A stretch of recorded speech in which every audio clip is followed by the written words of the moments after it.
Before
and after shot.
All rise. I was just kidding.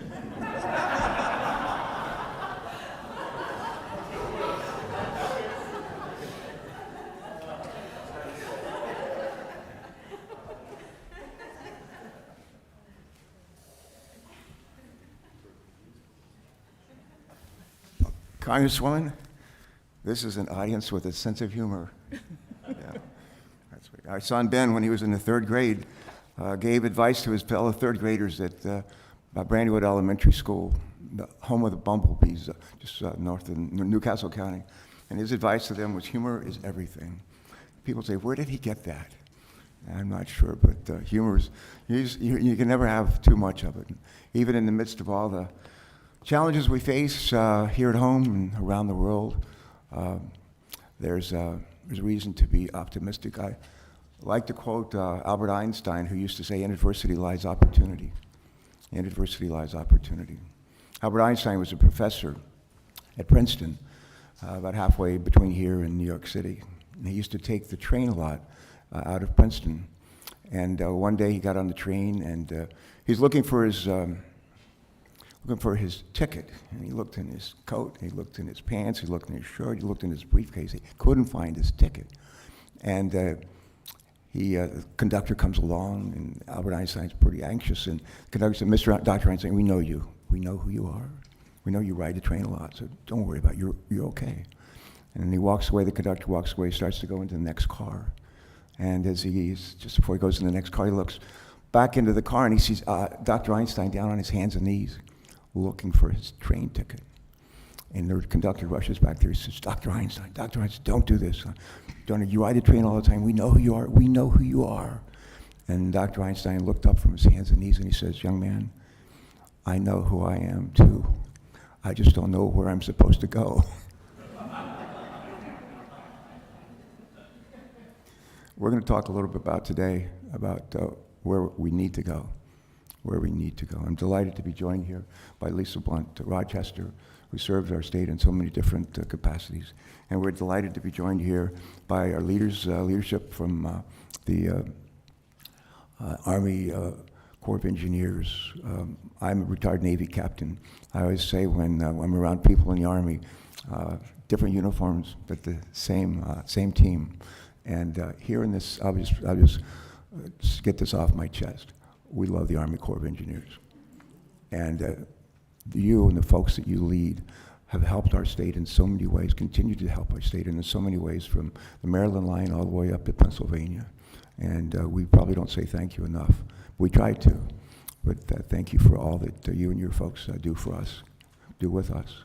And thank you for joining us here today.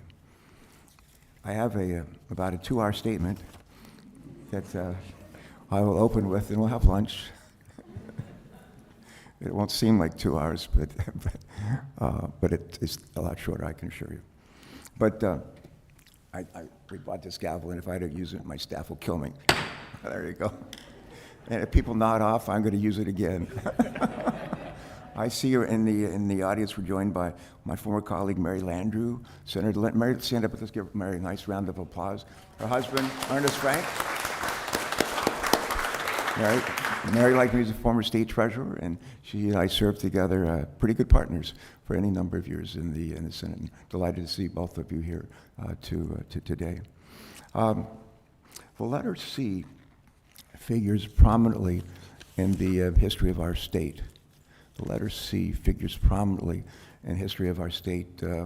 Many years ago, colonists came from all over the world, from the Netherlands, the Dutch, we had the Swedes, the Finns, just people came from all over the world to settle Delaware and to settle this country. But the letter C, colonists, a lot of them raised corn, and as time would go by, a lot of them would raise chickens, which would eat the corn.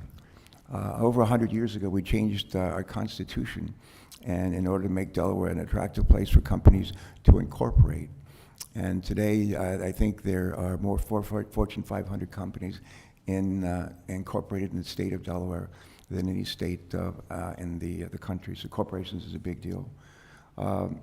Constitution, we were the first state to ratify the Constitution about 70, 80 miles up the road in Dover.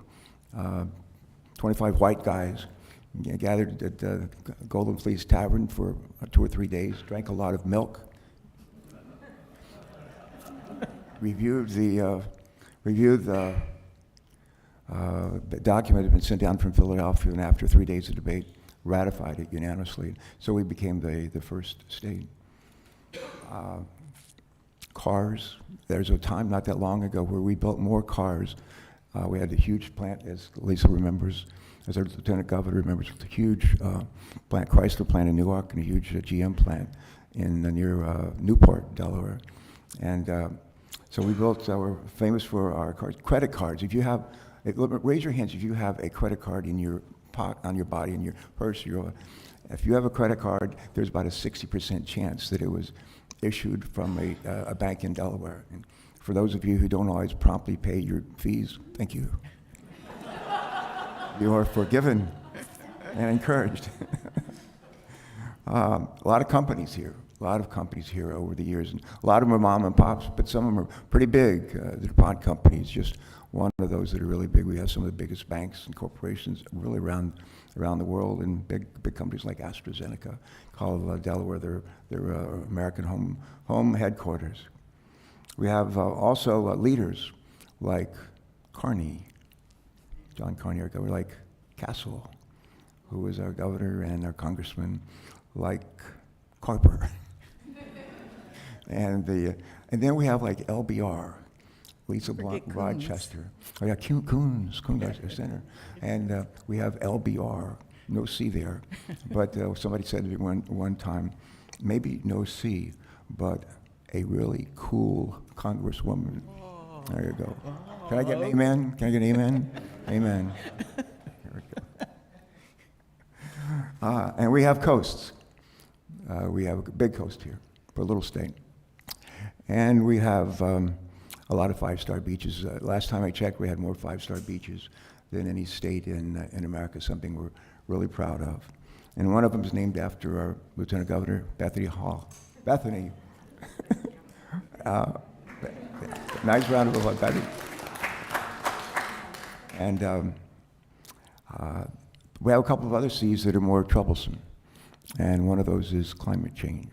It's not something I thought a whole lot about when I used to come here as a guy in graduate school right out of the Navy. Didn't think a lot about climate change at the time, just thought about having a good time. And we certainly did. I made my decision to run for state treasurer at the age of 29, just a few miles up the road from here, on a beach, a Delaware beach just up the road. My wife and I, for many years, have come to Bethany Beach with our sons when they were younger, and they're just little guys. And we actually made a decision, a family decision, for me to run for governor, right here in Bethany Beach, out of Bethany West, where we had rented a house.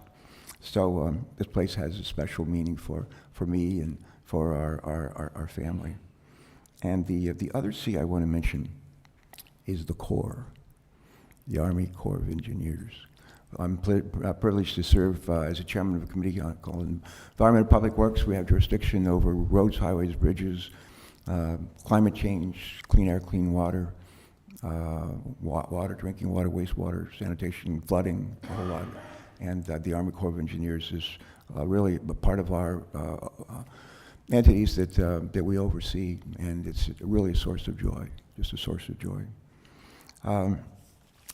That was an ad lib, that was a riff, and now I have to get even more serious, and because the business before us is serious, and we're here today to discuss two immensely important and related topics: climate change and coastal restoration. Having this discussion in the communities that directly feel the impacts of climate change bring new perspectives and a greater sense of urgency to our work. So to everyone who has traveled to Bethany Beach, whether you live around here or you've come from another state or upstate, we're happy that you have, and we want to welcome you warmly. I'm thrilled that Lisa's here, a congresswoman, and we partnered on so many things in the past, and delighted to be partnering with you today. The U.S. Army Corps of Engineers is a principal steward of our nation's water infrastructure. The Corps plays a critical role in the construction and maintenance of much of the infrastructure we see around us in Delaware, such as our Port of Wilmington, our wetlands, our marshes, and our beaches. Port of Wilmington is being expanded to the north, basically doubled in size, doubled in employment. Expect another couple of thousand people to be working there in a few years, and none of that would happen without the help of the Army Corps of Engineers, so we're grateful for that. If you had a banana with your breakfast today, anybody on the East Coast, that banana came through the Port of Wilmington. We are the top banana port on the East Coast. Corps is also responsible for operating America's water highway, a 12,000-mile-long system of inland waterways that are vital to domestic and international commerce. Each year, this expansive system moves more than 500 million tons of commodities. 500 million tons of commodities. That includes 60% of our nation's agricultural exports. And the Corps' action to operate and maintain this system results in an economic benefit of nearly $14 billion each year. $14 billion each year in economic benefits. Tens of thousands, hundreds of thousands of jobs, actually. Good paying, as Joe Biden would say, good paying union jobs. He'd probably want to work that in. The Corps is also tasked with protecting our communities and our infrastructure from floods and from coastal storms.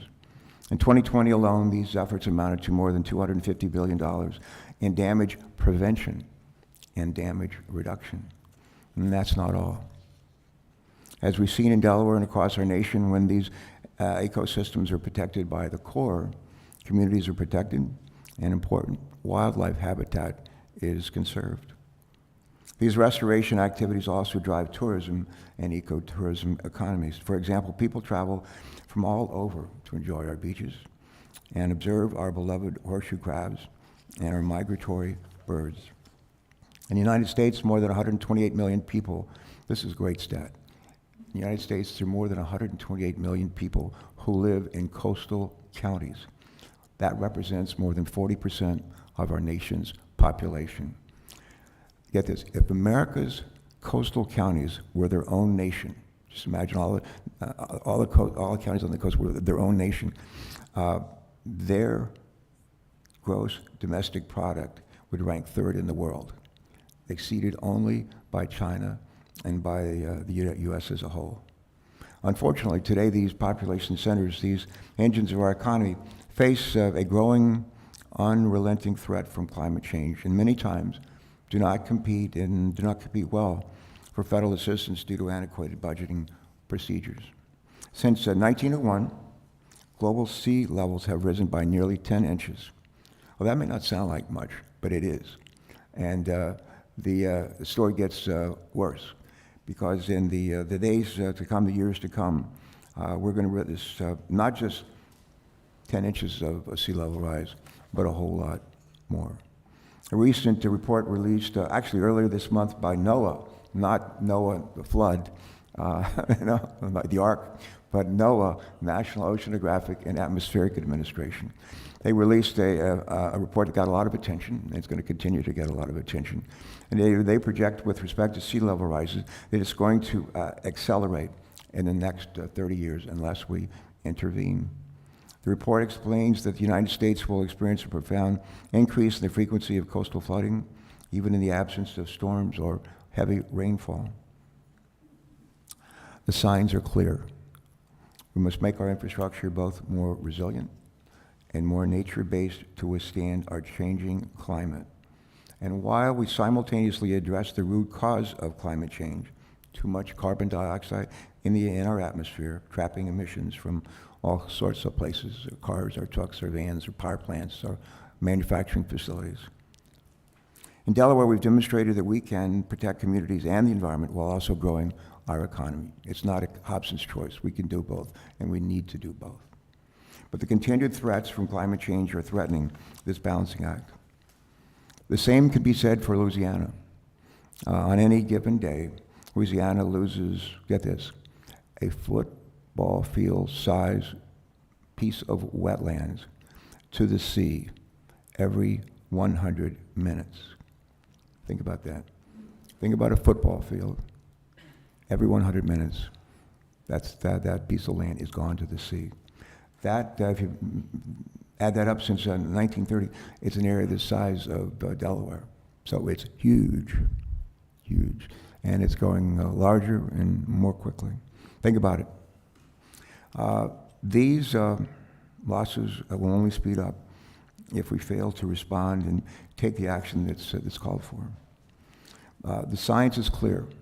The science is clear. One of my favorite songs by Thomas Dolby, a one-hit wonder, where she blinded me with science. And we don't want to be blinded with science. We want to be guided by science. Guided by science. And the science is clear. We must attack this crisis on all fronts, addressing both the root causes of climate change while also repairing the damage that we've already experienced. The latter is where the Army Corps of Engineers plays a vital role. Despite the Corps' historical effectiveness at managing flood and coastal storm damages, the growing threat of climate change demands that this agency adapt to better protect our coasts. And to help the agency to do so, Congress needs to give the Corps the proper budget and necessary authorities. Last year, in fact last fall, not that many months ago, President Biden signed the Infrastructure Investment and Jobs Act into law, which I had the privilege to help write and to manage on the floor. A large part of it came out of my committee that I'm privileged to chair. This law, combined with the expected annual appropriations and supplemental spending, are expected to provide the Army Corps of Engineers with an additional $100 billion to spend over the next 5 years. I'll be honest with you, that's a lot of money. It's probably not enough money to meet all the requirements and all the challenges that are facing them, but it's a huge amount of money compared to what we've provided them in the past. This historic investment will allow the Corps to begin to clear its deck of backlog projects across our country and free up additional funds that must be used to address key initiatives in our battle against climate change. To incentivize, to increase the focus of the Army Corps' mission around climate change, Congresswoman Blunt Rochester, Louisiana Senator Bill Cassidy, and Congressman Graves from Louisiana. What's his first name? Do you know? Congressman Graves, what is it? Thank you. Is Garrett? Yeah, thank you. And I have introduced legislation known as the Shoreline Health, Oversight, Restoration, Resilience, and Enhancement Act. Try to put that on a bumper sticker. But unfortunately, there's an acronym, as there is in most cases. And this one is the word SHORE.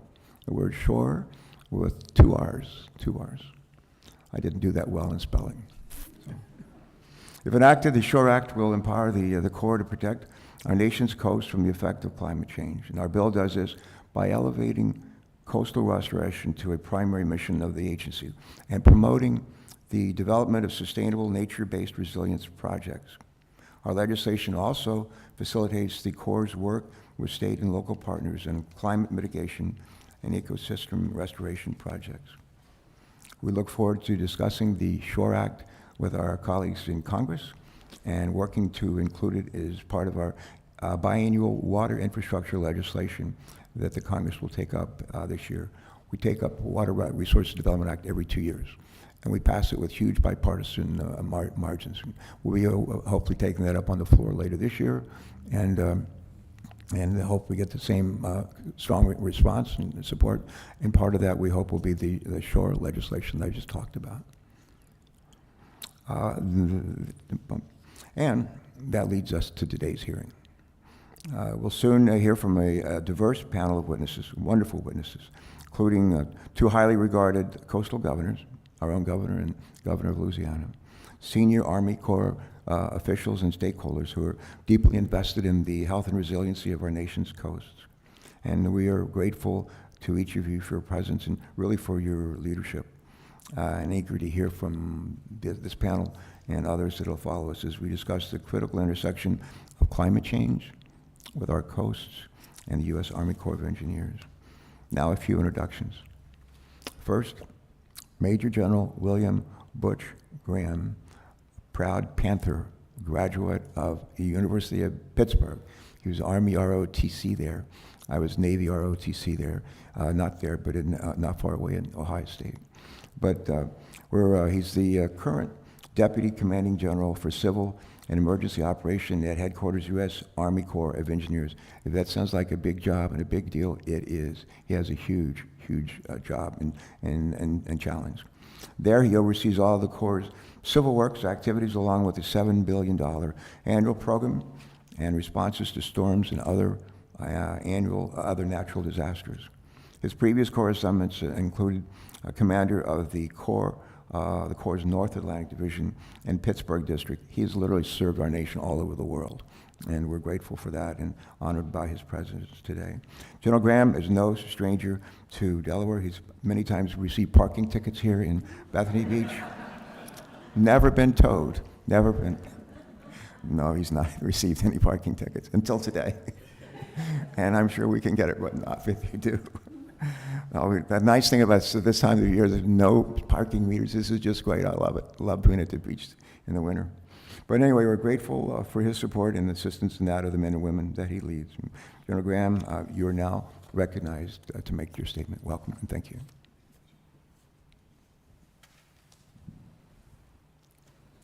Okay. Chairman Carper, Representative Blunt Rochester, I'm certainly honored to testify before you today, and thank you for this opportunity to discuss the important topics of shoreline and riverbank restoration and resiliency. The Corps, as you said, sir, has a primary responsibility for the planning and construction of flood and coastal storm risk management systems along our nation's shorelines and rivers. The Coastal Storm Risk Management Project that includes Bethany Beach and South Bethany provides critical protection from severe Atlantic storms and rising sea levels all along the Delaware coast.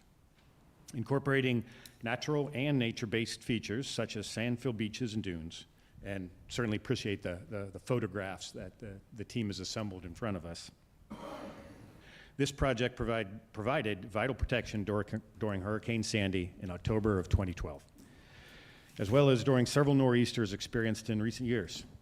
The project features incurred damages due to those significant coastal storms. Public and private property located landward, where we are, of the project received relatively little damage. The Corps and its partners have been able to reconstruct these project features after these events, demonstrating an ability to prepare, absorb, recover, and adapt to the continuing threat of coastal storms and, Senator, I'd say, climate change as well. This is the very definition of resiliency, Delaware resiliency. Looking regionally, examples broadly such as this clearly demonstrate the need for a more coordinated and resilient systems-based approach to flood and coastal storm risk management. Also in the wake of Hurricane Sandy, Congress provided significant authorities and appropriations to conduct a comprehensive study along the North Atlantic coastline. This effort, called the North Atlantic Coast Comprehensive Study, highlighted the long-term challenges from coastal storms facing this part of the nation. It underscored the need to support resilient communities and, Senator, as you mentioned, the ecosystems there as well, while still promoting equity and encouraging economic growth. The North Atlantic Coast Comprehensive Study emphasized a need to transition, where possible, from traditional structural measures, gray infrastructure, to non-structural, natural, and nature-based systems, green infrastructure. Further, given projected sea level and climate change trends that were mentioned earlier, the report concluded that further investments and development in science and engineering, to include research and development, is critical to ensure that the Corps continue to provide sound storm risk reduction solutions. This broad regional study identified 9 high-risk focus areas for more in-depth investigation. The City of Norfolk's Coastal Storm Risk Management Study was one of those focus areas. The Norfolk study was undertaken to evaluate risk management solutions for a major city that is predicted to be heavily influenced by rising sea levels. Approved in the Water Resources Development Act of 2020 and initially funded for construction through the Infrastructure Investment and Jobs Act, this recommended project includes 4 storm surge barriers as well as numerous non-structural features such as flood proofing and building elevations. Additionally, the plan includes construction of oyster reefs and living shorelines to increase resiliency via the incorporation of natural and nature-based features. And Senator, when I leave this hearing today, I'll travel down to Norfolk to link up with Mr. Connor, our Assistant Secretary of the Army for Civil Works, to tour this very project. Give him my best. Thank you. Will do, Senator. Across the country, Norfolk is where the USS Delaware was built. Most modern, fastest tactical submarine in the world, which comes to Delaware, Port of Wilmington on March 30th, March 31st. Be there. Sorry, that was a commercial. it's a hard one to follow. Where were we? Senator, across the country, new and ongoing Corps planning efforts continue to build upon the lessons learned in the aftermath of Hurricane Sandy. The recently completed Coastal Texas Protection and Restoration Study, another one of these large regional studies, has employed a similarly comprehensive regional approach. The recommended plan includes a combination of aquatic ecosystem restoration and coastal storm risk management features that function as a system to reduce the risk of coastal storm damage to natural areas and man-made infrastructure. Looking nationally, the Corps continues to look ahead at the changing landscape of risk reduction and anticipates delivering a large nationwide study known as the National Shoreline Management Study by the end of this year. The National Shoreline Management Study, which is near and dear to, I'm sure, a lot of people's equities in this room here today, builds on a series of 8 regional assessments that explore shoreline erosion and accretion characteristics. Certainly a subject that's near and dear to the state of Delaware. These assessments included extensive stakeholder and tribal engagements to make sure that our recommendations are in line with the changing climate. So moving forward, as outlined in our Climate Action Plan, the Corps is committed to evolving our procedures, our planning efforts, and project operations to bolster adaptation and increase resilience to the impacts of climate change. In doing so, the Corps seeks to develop opportunities to enhance the effectiveness of our Civil Works project and reduce risks to vulnerable communities. Chairman, thank you, and thank you, Representative Blunt-Rochester, for providing us the opportunity to testify here today, and I look forward to answering any of your questions. Good. Thank you very much, General. The second witness is Brigadier General Jason E. What does the E stand for? Eric, sir. All right. General Kelly, Commanding General for the South Atlantic Division of the Army Corps of Engineers. General Kelly did not go to the Naval Academy. Where did you go to school? Was it West by God Point? Chairman, I'm a proud graduate of the United States Military Academy at West Point. Well, Navy salutes you. General Kelly is responsible for 25,000 square mile area, which includes all or part of 8 southern states, including Puerto Rico and the U.S. Virgin Islands. General Kelly comes to us with a different perspective that, given the destructive hurricanes that settled over Puerto Rico and Virgin Islands and wreaked such havoc, will be critical as we work on these policies. General Kelly, we're delighted that you're here. Thanks for bringing the general with you, and you're recognized to give us your statement. Thank you. Chairman Carper, Representative Blunt-Rochester, I'm honored to testify before you today and greatly appreciate the time you've allocated for me to present features of the United States Army Corps of Engineers South Atlantic Division Civil Works Program. I welcome the opportunity to share ongoing shoreline and riverbank restoration and improvement efforts, our productive and positive use of dredge material, the many ways that we're using innovation and efficiencies to address comprehensive benefits, identify and assist economically distressed and historically underserved communities, and enhance resiliency to accommodate sea level rise and other impacts from global climate change. Most importantly, I look forward to working with this committee, the Congress, and the administration to help address the nation's water resources challenges. The South Atlantic Division has a diverse civil works program that includes projects in commercial navigation, flood and storm damage risk reduction, and ecosystem restoration. Our region includes the navigation channels, ports, and waterways in North Carolina, South Carolina, Georgia, Alabama, Mississippi, Florida, Puerto Rico, and the U.S. Virgin Islands.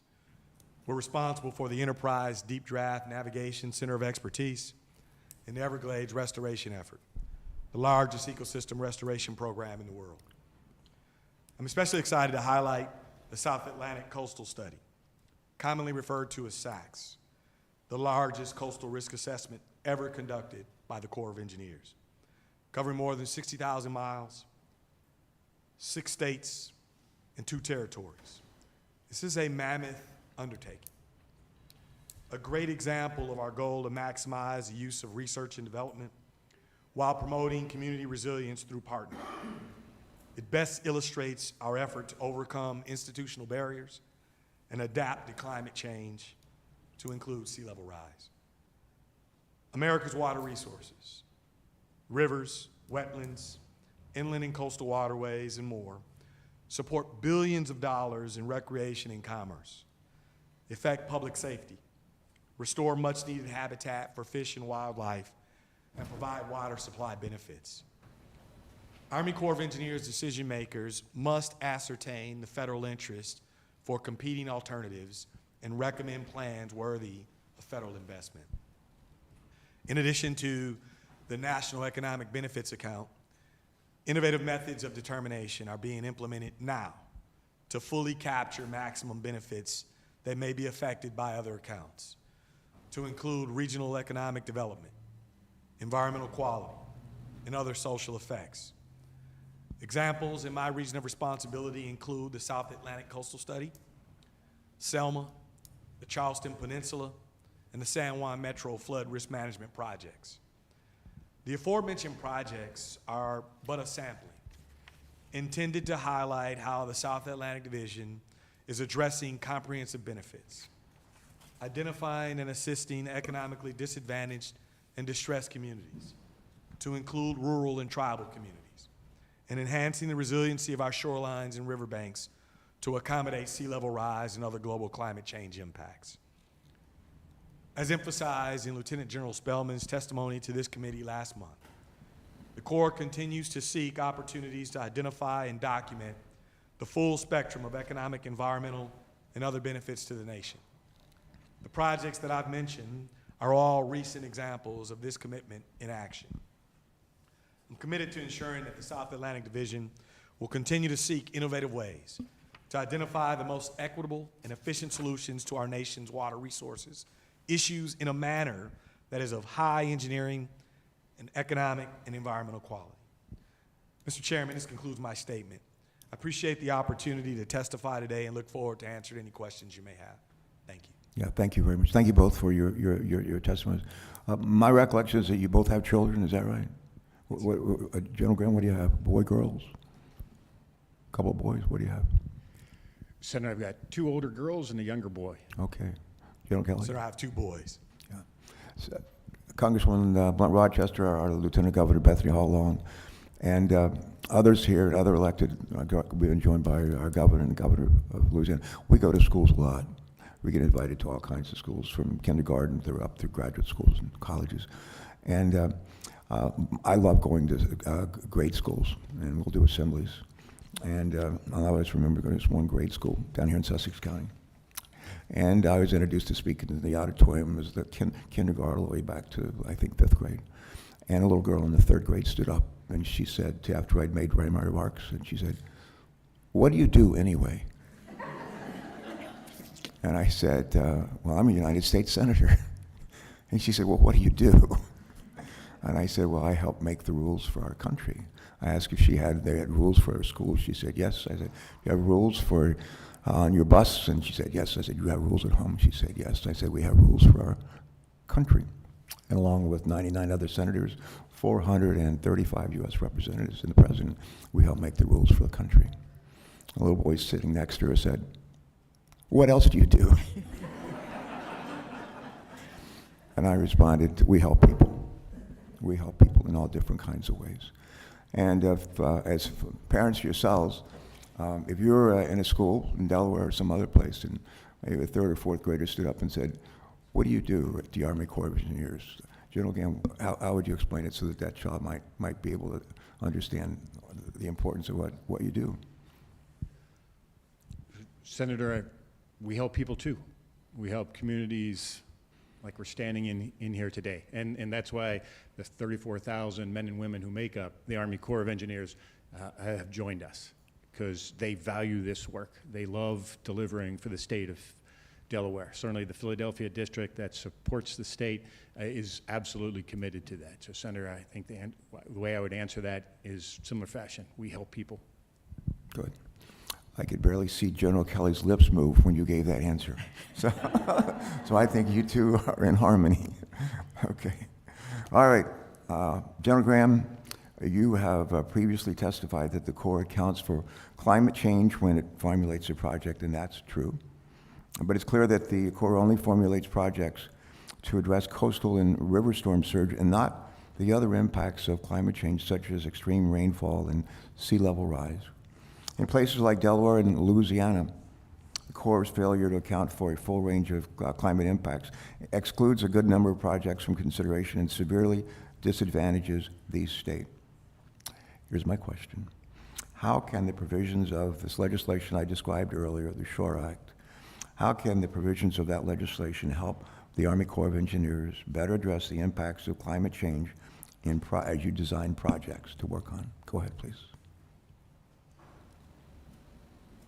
Chairman Carper, Yes. Thank you very much for that question. At the request of your team, we are currently working to answer that very question and preparing effect statements on the provisions of the SHORE Act. And those will be available shortly. After the hearing, I'll certainly get on the phone and make sure that we'll check on their progress to make sure that those effect statements are on track. Chairman, regarding how we currently consider climate change, our authorities are based on the analysis of specific storm events, and to that end, we analyze all aspects of the flooding problem, including contributions from rainfall, high rivers, and sea level rise, which is known as combination flooding.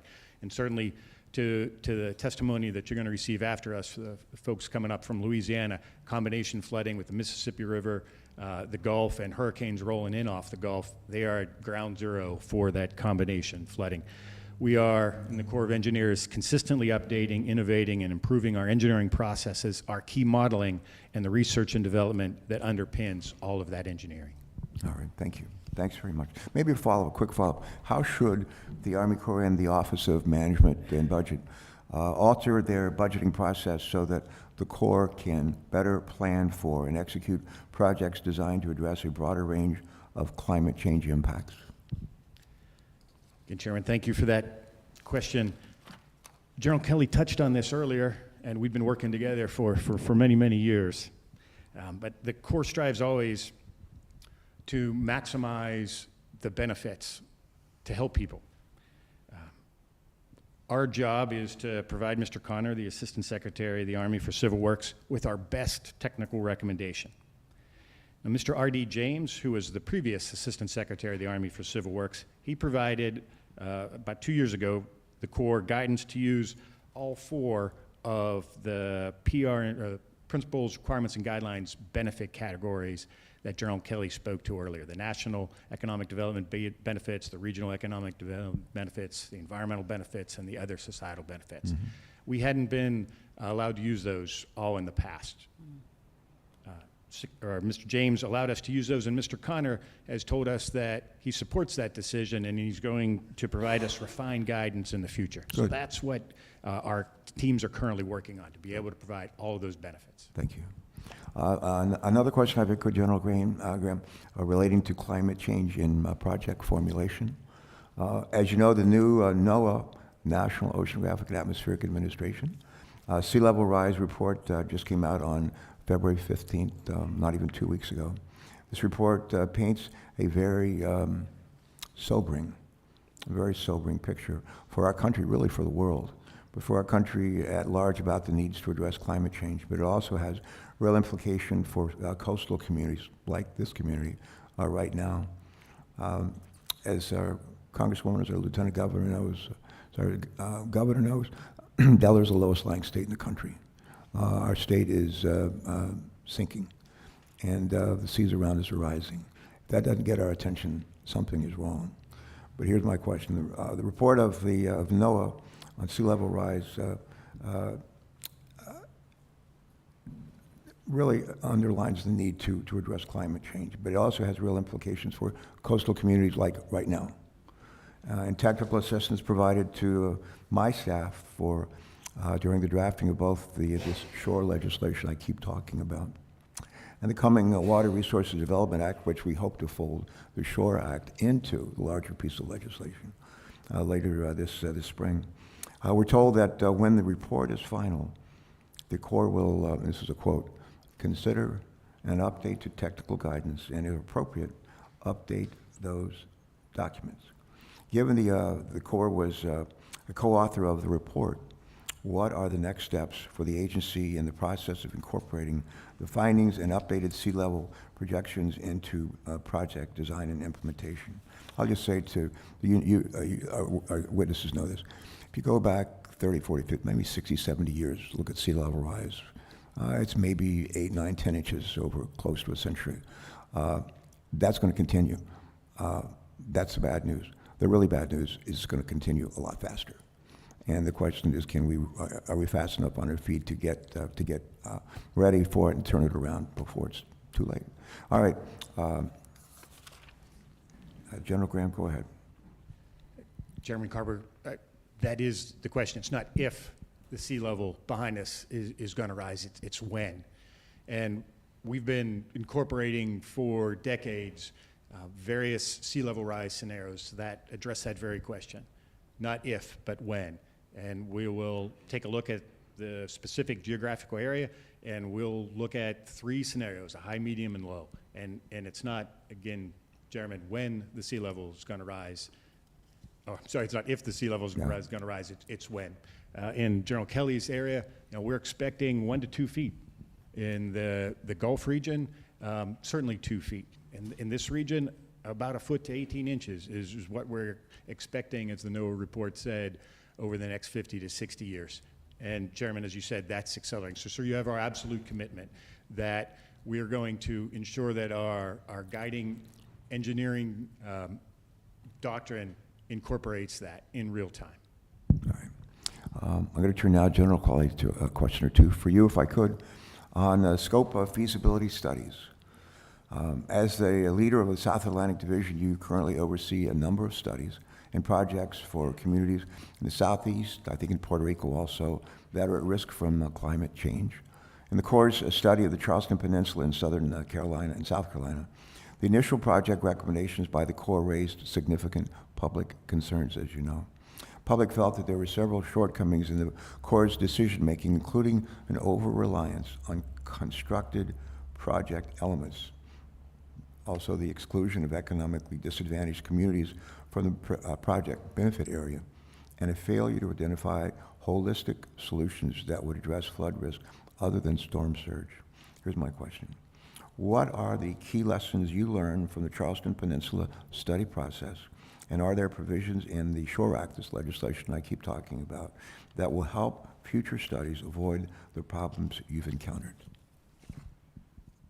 Chairman Carper, for me, the first lesson, and one that continues to provide benefits for my command, good partnership, the value of good partnership, persistent engagement, and transparency cannot be overstated. The Charleston Peninsula has a high level of risk and vulnerability to coastal storms, and this is exacerbated by the combination that General Graham mentioned of sea level rise and climate change. And that was true over the period of analysis. The study investigated storm surge, but we also recognize that this area is prone to flooding, specifically sunny day tides, and that was not investigated in the study.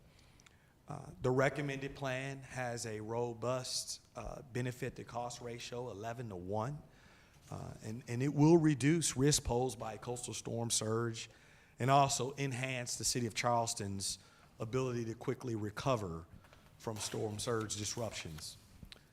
As you mentioned, the prominent feature of the plan is a storm surge wall, but it also includes 3 areas of non-structural measures where a storm surge wall was not optimal based on topography and location of storm surge sources.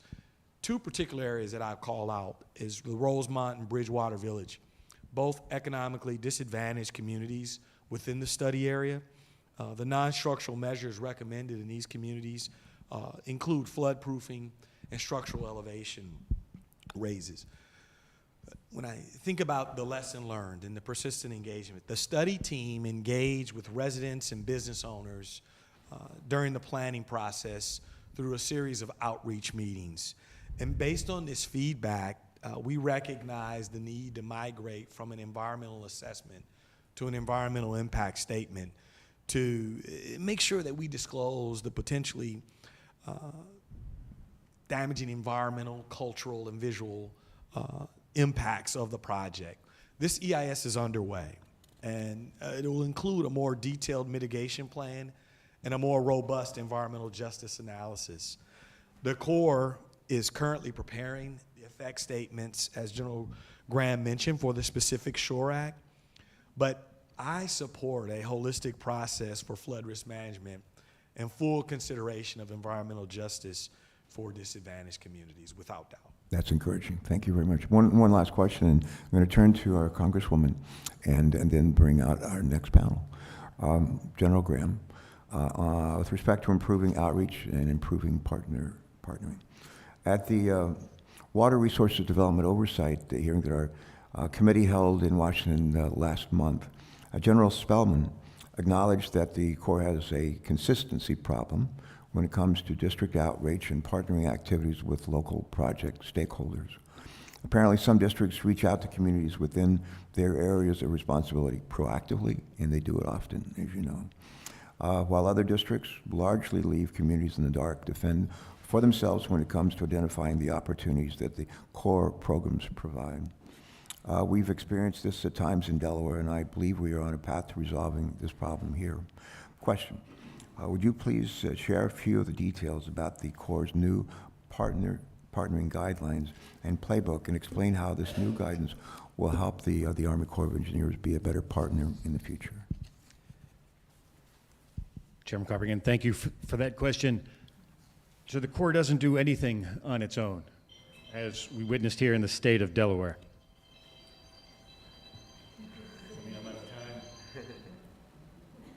Improving partnerships and transparency has been a priority for Lieutenant General Spellman from day one.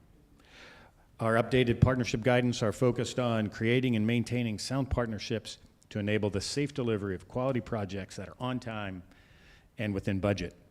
Sound partnership requires proactive engagements at all echelons, and it's rooted in 3 mutually supportive elements: commitment, collaboration, and most importantly, collaboration and communication. Sorry, let me get that again. Commitment, collaboration, and communication. A lot of C's. A lot of C's. It's not corn, chicken, and corporations. But Say those C's again, though. Those are good. So, collaboration, right? What were the others? Commitment and communication. There we go. So, Senator, It's also a secret for long marriage. You think about it. it is. Regarding That's a hearing for another day. Please. Chairman, to some of the challenges we experienced here in Delaware, when we get new authorities, and I've got to pause here for a second to certainly thank this committee for getting a Water Resource and Development Act every 2 years.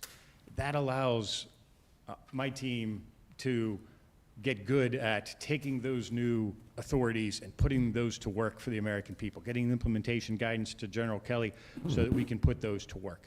And so we greatly appreciate, sir, your leadership on having those bills every 2 years. That's wonderful. Teamwork makes the dream work. There you go. Absolutely.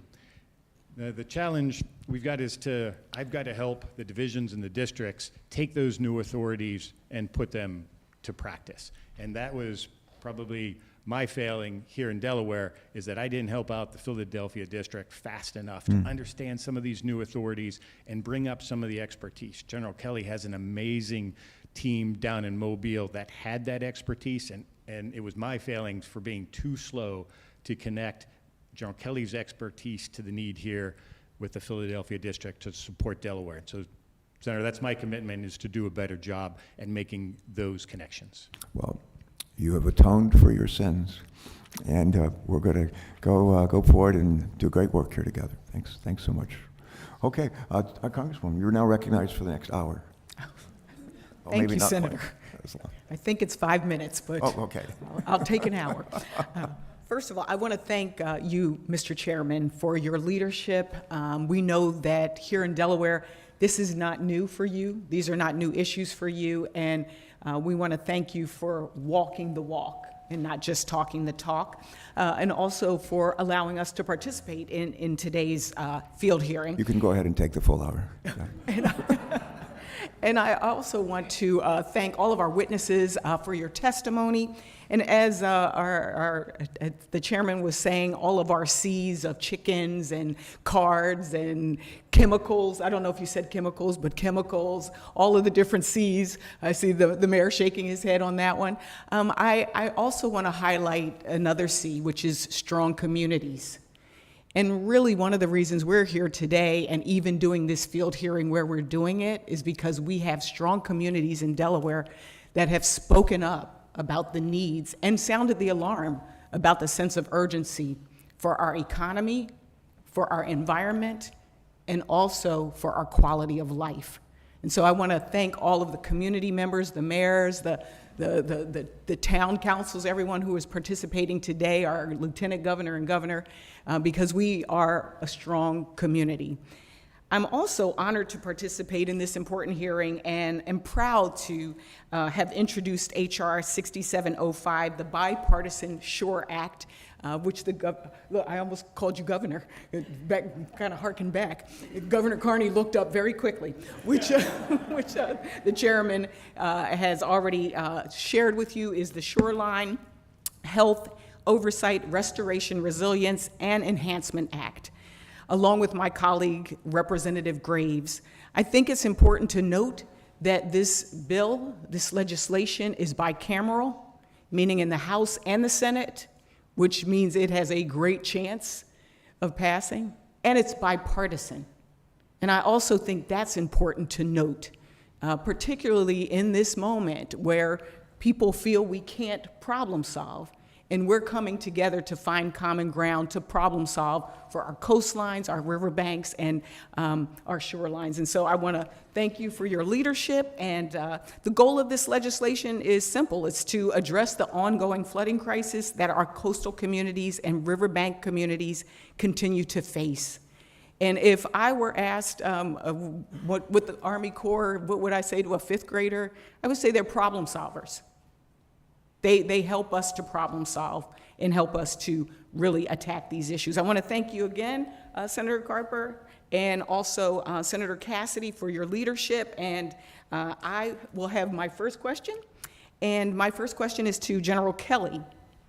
Shore protection and restoration projects that utilize nature-based features such as dunes are highly adaptable to climate change. However, it's unclear whether the Corps interprets existing authorities to permit projects to be modified in order to increase their resilience.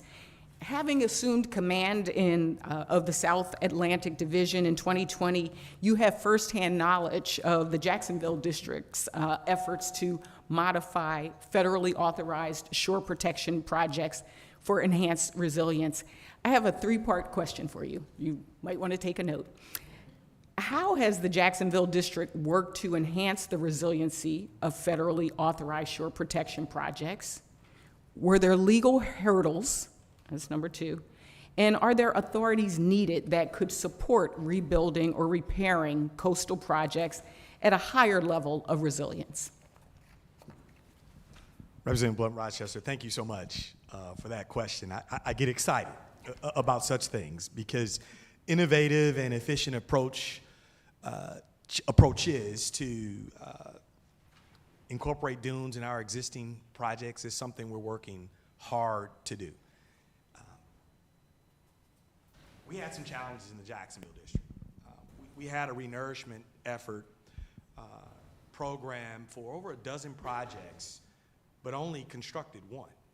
And we were unable to construct because making betterments to projects funded with flood control and coastal emergency funds with construction funds is not something we could do. But I've got some good news I want to share in that story. something I consider a win. We set precedent in trying to do this, in that when we better understood what funds we could use, we used that knowledge to bring several projects up to a modern standard. So we looked back, and we're now moving out with this under our regular program. And so in this tale is goodness that we're now using to improve the resiliency in Florida as a result of existing authorities. And so to the third part of your question, additional authorities, I absolutely favor any effort that helps us build innovative, climate resilient infrastructure, but we've also got to maximize the authorities we have, and that was the lesson I took from the aforementioned effort in Jacksonville. Excellent. So again, there are some authorities that we could use more, and then you will share with us additional ones that you'd like to see. My next question is for General Graham, and I like that answer because as we were talking about going from gray infrastructure to green infrastructure and being more resilient, and I know there are some folks in the audience as well that I saw that focus on these issues as well. General Graham, as you know, what works in Delaware doesn't necessarily work in other states. Each project, design, and problem comes with unique environmental and engineering needs. The Corps historically has had a rigid, perceived, and some in here would say yes, I see a few shaking heads, a top-down approach to project design and execution. And in some ways, this top-down approach is necessary, but a more ground-up, community-based approach is also needed to accurately identify projects and community needs. What flexibilities are needed for the Corps to better incorporate community input and to account for individual project needs while still addressing the needs of regions and the country as a whole? Representative Rochester, thank you so much for that question. And there's multiple answers to it. First and foremost, we've got to empower our divisions and our districts to get innovative. We've got to ensure that we're empowering our divisions and their subordinate districts to reach out to communities to make sure that we're clearly listening to them. Now, when we give authority and funding to the divisions to do these feasibility studies, we start a clock ticking on them, and they've got to have them done in 3 years. Now, we can extend beyond that 3 years. Congress has given us the flexibility to do that with the approval of the Assistant Secretary.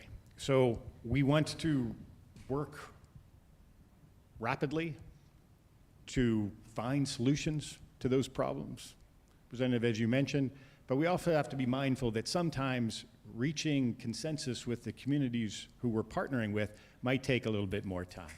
And so we're trying to strike that right balance of ensuring that we're delivering safely quality projects on time within schedule, to include our feasibility studies, but also acknowledging that reaching out and making sure that we're truly listening to communities like in Charleston might take a bit more time. And that's why, I'm using the Charleston as an example, we went from an environmental assessment to a full-blown environmental impact statement. And the big difference there for the lay people, and I know this is an audience mainly of experts, but it's really that we're listening more and making sure that citizens have their voices heard about what we're doing in their communities. As a follow-up, one of the challenges that we've all talked about is time. There really isn't the time. And I wonder, as a part of the listening, is also reaching out to communities to ask how to work better with them. I think that might be a good listening starting point as well. So I think that'd be something that we'd love to follow up on as well. What ways concretely and in an expeditious manner, because we know time is of the essence.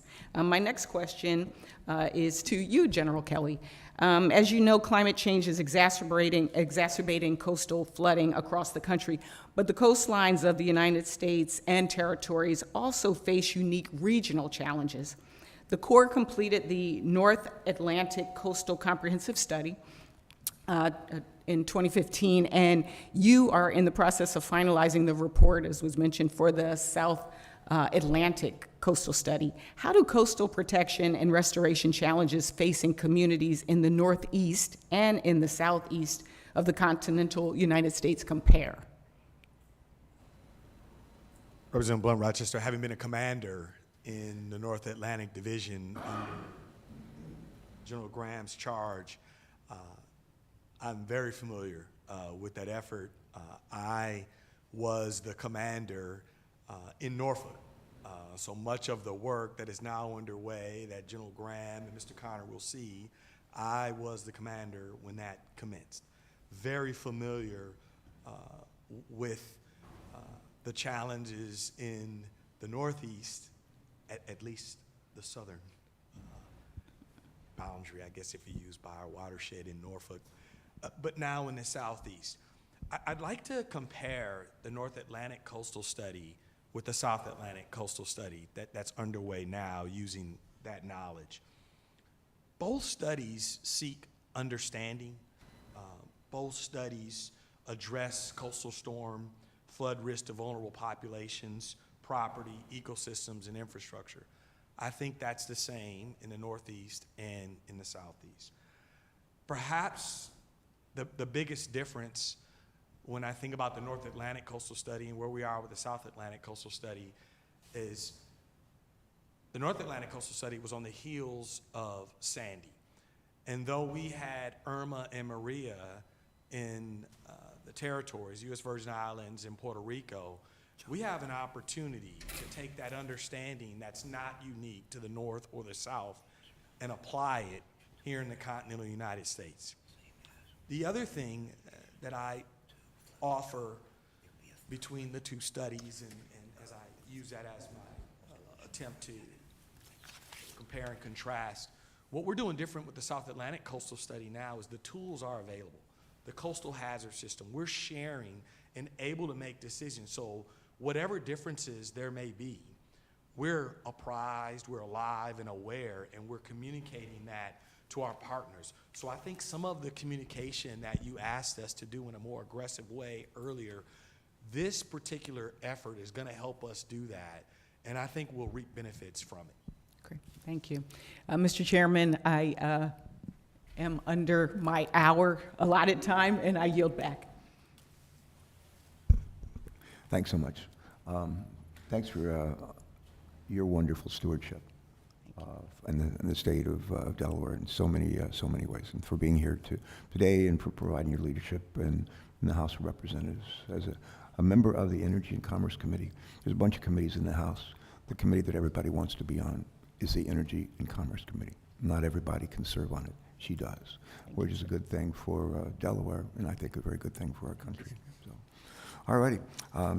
Well, Generals, General Graham, General Kelly, we appreciate your continued dedication and service to this country. I'm going to say, I wish all you could be sitting up here with us and just watching the expressions on their faces, their eyes, as they talk about the work, the responsibilities that they have, and the relish with which they address them. And I like to say everything I do, I know I can do better. And we heard from the Army Corps that as good as they are, they know they can do better as well. And we're in this together. And together we're going to make a huge impact and a huge difference at a time when that's very much needed and expected by the people of this country. So thank you. I never ask when we hold hearings in Washington for people to give a round of applause for a panel of witnesses. I don't think I've ever done that. But the Army Corps of Engineers is so extraordinarily important in this state and such great, huge help in this state. I'm going to refrain from applauding, but I want everybody else to. Go ahead, give them a nice round of applause.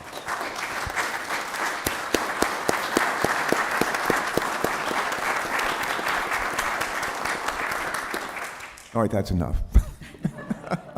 Never enough. Thank you so much. And you're now excused, and we're going to transition to our second panel. They'll get a big round of applause too, I'm sure, when they finish.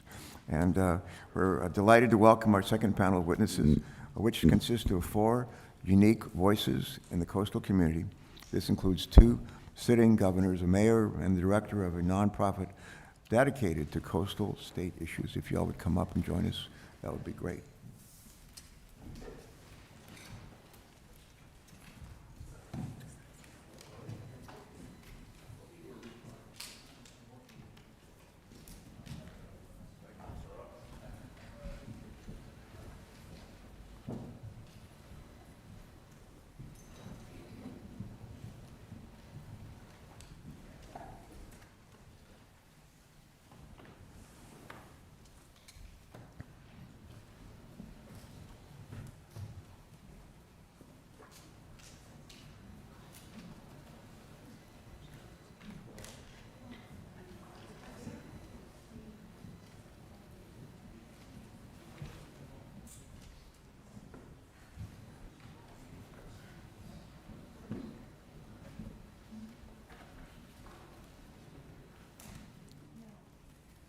Well, first, let me warmly welcome not one, but two governors, two distinguished governors from the state of Louisiana, from the state of Delaware. Governor Edwards took office in 2016 as I think, the 56th governor of Louisiana. He did such an outstanding job that Louisians elected him to a second term in 2020. That doesn't always happen in this business. But especially when the kind of challenges that we face today, you face today as governors. But before taking office, Governor Edwards, a West Point graduate, served as a lieutenant in the U.S. Army, eventually rising to command a rifle company in the 82nd Airborne Division before stepping down with the rank of captain. It is an honor to have you here with us in the first state, Governor Edwards. You're recognized for your remarks. Common sense, practical, smart, surrounds himself with really smart people, respected by governors across the nation, and certainly respected by the people within his own state. His senators, who are both Republicans, speak very highly of this man who is a Democrat. We're delighted that you're here. And along with John Carney, is somebody who's really good at working across the aisle and getting stuff done. Governor, welcome aboard.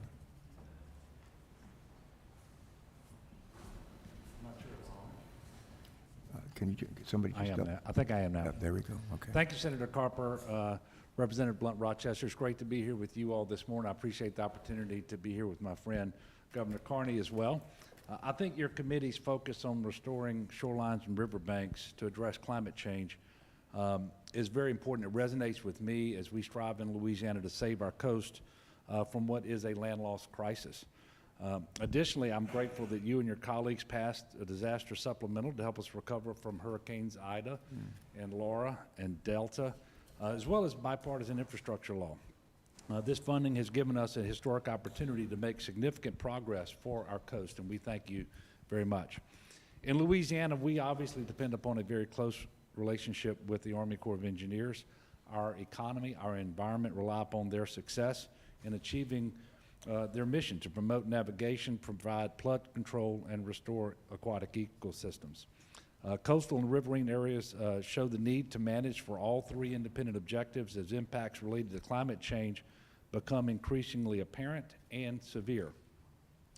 I commend this committee for considering how to improve the synergy between the core mission and the need to restore our nation's shorelines and riverbank ecosystems.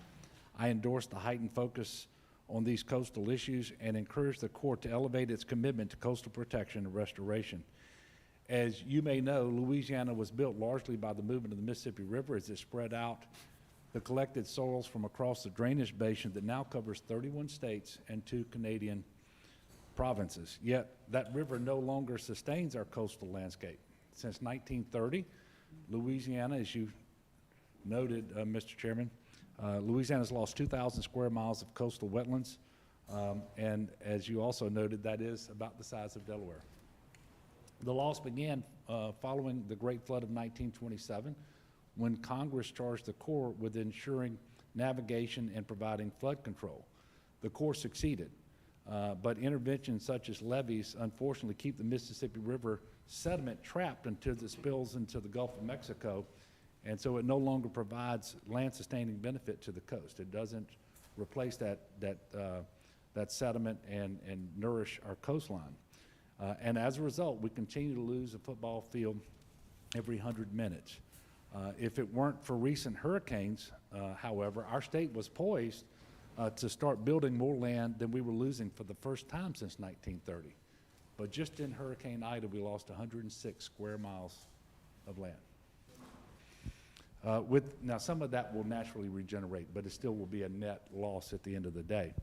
With each acre converted to open water, our vibrant ecosystems shrink, our infrastructure becomes more exposed, our communities face heightened risk, and our natural carbon sinks lose capacity to offset greenhouse gas emissions.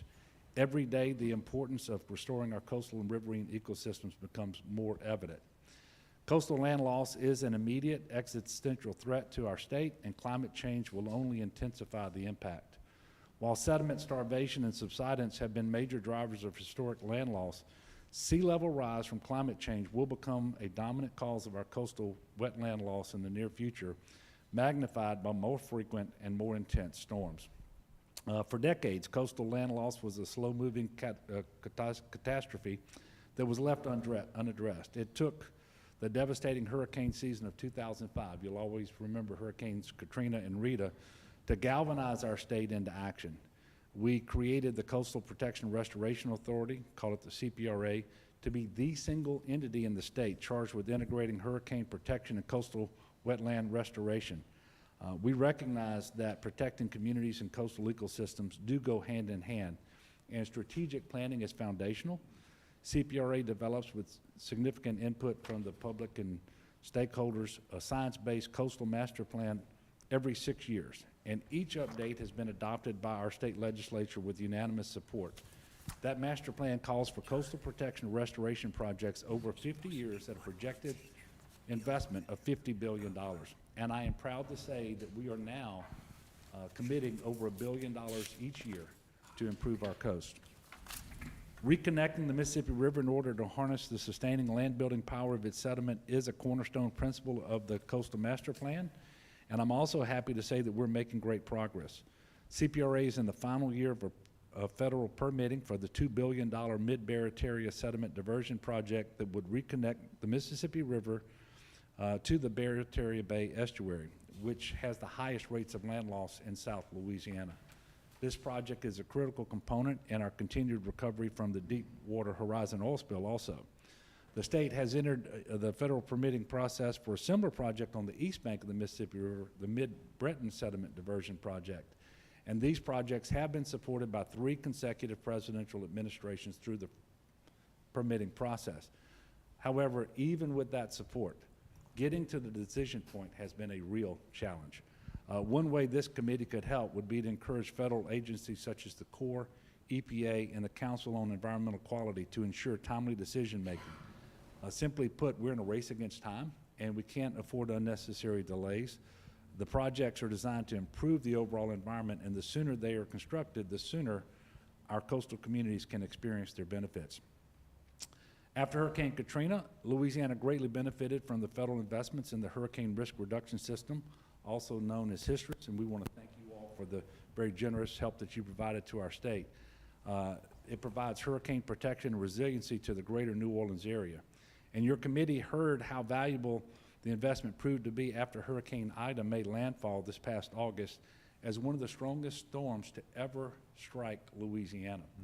The previous storm that matched its intensity was 1 year before, which gives evidence to the increasing frequency and severity of our weather. Your committee heard how important it was and how well it performed withstanding the storm and preventing billions of dollars of property damage. The strengthened system protected hundreds of thousands of people and tens of thousands of businesses from the worst impacts of the storm, and it was the first major test of Hurricane Storm Damage Risk Reduction System since it was built, and it absolutely performed as it was intended to.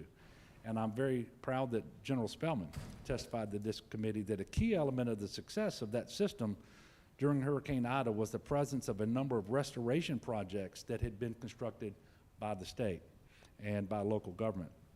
I encourage the Corps to seek additional opportunities to connect ecosystem restoration projects with protection projects. Granting credit to restoration projects within the same area of the protection projects that require mitigation achieves this goal. And we have an example in Louisiana right now under consideration. It would be the use of the Maurepas Swamp Freshwater Diversion Project as mitigation for the West Shore Lake Pontchartrain Hurricane Protection System. The project would provide in-basin mitigation by sustaining 45,000 acres of swamp, optimize cost savings, and reduce risk to the West Shore levee system once it's constructed. Through our Coastal Master Plan, Louisiana has articulated a clear, widely supported vision for a more sustainable coast, and I'm hopeful that the Corps will work closely with us to achieve it. And I want to tell you, we're no longer just reacting to disasters, we're taking action. Earlier this month, the Climate Task Force that I established completed its work and submitted the first ever Climate Action Plan for our state, which is a balanced, implementable plan that charts a comprehensive pathway to net zero. The plan received unanimous backing from the members of the task force, and it's the first climate action plan created by any state in the Deep South. I've included a copy of The executive summary of our climate action plan is an attachment to my testimony. Mr. Chairman, this is the overarching view of the challenges Louisiana faces from major environmental threats and how we're responding to them. Alignment with the Corps is absolutely critical to our success, and therefore I want to commend you and Senator Cassidy, Representative Blunt Rochester, and Representative Graves. This really is a Louisiana-Delaware, or I should say a Delaware-Louisiana effort. The bill would apply the urgency. We did come first, so. I understand. The bill would apply the urgency that Louisiana has to address the challenges along our shores and rivers nationwide, and I greatly appreciate the provisions of the Shore Act that would help my state, such as authorizing the Upper Barataria Basin Risk Reduction System, funding ecosystem restoration for Mr. Go, helping the state receive credit from the Corps for the projects that we do, and conducting the Lower Mississippi River Comprehensive Study. As I detail in the written statement, I also encourage the committee to direct the Corps to use its existing authority to be more flexible on the land rights it requires for restoration and mitigation. Louisiana has worked well for decades with private landowners on many restoration projects without purchasing land outright. Conservation easements are entirely sufficient, they're faster, they are cheaper, and they allow for a more favorable cost-benefit ratio for important projects. So I encourage the Corps to adopt the same approach. Obviously, funding is paramount to achieving our goals. Revenue shared from offshore oil and gas development through Go Mesa has been an essential funding source for coastal restoration protection in Louisiana. It's how we've gotten to over $1 billion a year in these investments. And I want you to know our Constitution dedicates every dollar to coastal restoration and protection. However, for years, we've received a very limited amount of impact assistance compared to the revenue collected and with respect to how interior states are treated, I should say. While this bill is not in your committee's jurisdiction, I do implore you to support the RISE Act. The legislation makes long overdue improvements to Go Mesa, and for the first time ever would establish revenue sharing for offshore wind production, which is important for your state and for mine. Offshore wind is something that we are strongly pursuing.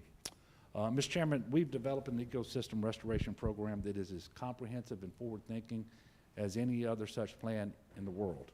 We are attempting to restore a coastal ecosystem where over 2 million people live, where billions of dollars of industrial investment and critical infrastructure exist. The importance of our working coast to our state and to the country simply cannot be overstated. And so we must restore it, we must protect it. And ensuring the Corps has the authority, but also the direction to increase its focus on coastal shoreline and riverine ecosystems is of the utmost importance to the overall sustainability of the state of Louisiana. So I thank you for the opportunity to be here today, and I look forward to receiving and answering your questions. Governor Edwards, we're delighted to be your partner and in all of this and other issues as well. How many people here are from Delaware? Raise your hand. Yeah. How many here have actually personally met Governor John Carney? How many of you think you know him pretty well? I'll mention a couple of things that you may not know and then yield to him. We're talking a lot about football fields. Every 100 minutes they lose in Louisiana. Piece of land the size of a football field to the sea. John Carney knows a thing or two about football fields. And Governor Edwards, as a high school football student, he's a great athlete, basketball, football, other sports, but he was all-state quarterback for us, played in the blue gold game. He went on to school he's waitlisted at Ohio State, but he managed to get into Dartmouth somehow and was a scholar athlete there, and all Ivy, defensive back, as I recall, there. And came back to Delaware, and my recollection is a great resume, but a guy named Tubby Raymond was our football coach for like ever at the University of Delaware, 300 wins, which is, as you know, is a lot of wins for a college football. And John Carney was one of his assistants during part of that time, and later on worked as a top aide in Delaware to Joe Biden when Joe was a mere mortal. There was our U.S. Senator. Ended up helping to run Newcastle County, where about 2/3 of our people lived, and as the deputy chief of staff to a lucky governor at one time, he negotiated the purchase of the Port of Wilmington from the city of Wilmington, which had no money to invest in the port, and engineered the turnaround of the Port of Wilmington, which is now just a standout port and one we're enormously proud of. He helped lead a team of Delaware officials to Wall Street and convinced the major rating agencies, Moody's, Standard & Poor's, and Fitch, for the first time in the history of Delaware, to raise our credit rating to a AAA. Are proud to report as a rating that we continue to enjoy. Other than that, he's not done much. No, that's just a very brief overview of what he's done. But the real test for John Carney was to be governor during the worst pandemic in 100 years. I was fortunate to be governor during eight good years, plenty. Started hard and then it got better and better and better. But he's had to lead us through it incredibly difficult, and he's done it with heart and with great communications and a willingness just to be courageous and to provide the leadership by example that we so admire in our staff. Other than that, can you think of anything else good to say about it? That just scratches the surface. But he's now our governor. He served us for, we have only one representative, and that's now Lisa, but served as our congressman for 6 years and did so extraordinarily. Go through the Wilmington train station. There's a great photograph of John Carney, Chris Coons, and I walking arm in arm down the platform of the train station. A shot taken from us from behind, and it's one of my all-time favorites. And when I will say to when I get off the train, and at the end of the day, we have people from other states, and they say to me, we walk by the pictures, beautiful pictures. They say, "Who are those three guys?" And I tell them who. They said, "John Carney. You're so lucky that he's your governor." And you know, we really are. John, welcome. Thank you for joining us today. Thank you for being a staunch advocate for coastal funding and for fighting to help keep our beaches and keep them some of the finest in the world.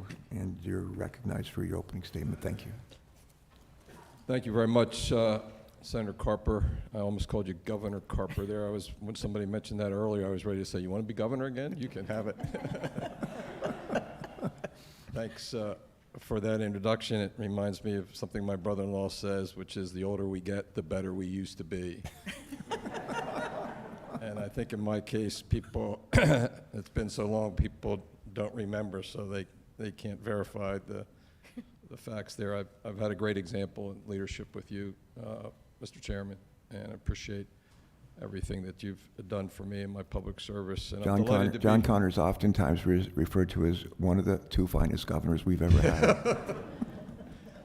I'm really delighted to be here with Governor Edwards. We are colleagues in the National Governors Association. He's one of the most respected governors in our country for the reasons that you outlined, and you can hear his command of the material in his opening statement. We certainly appreciate his service to our country. He's a graduate from the U.S. Military Academy, West Point, and his service there. But he's been a great leader in a very difficult time for the state of Louisiana. I'm just delighted that he's here with us.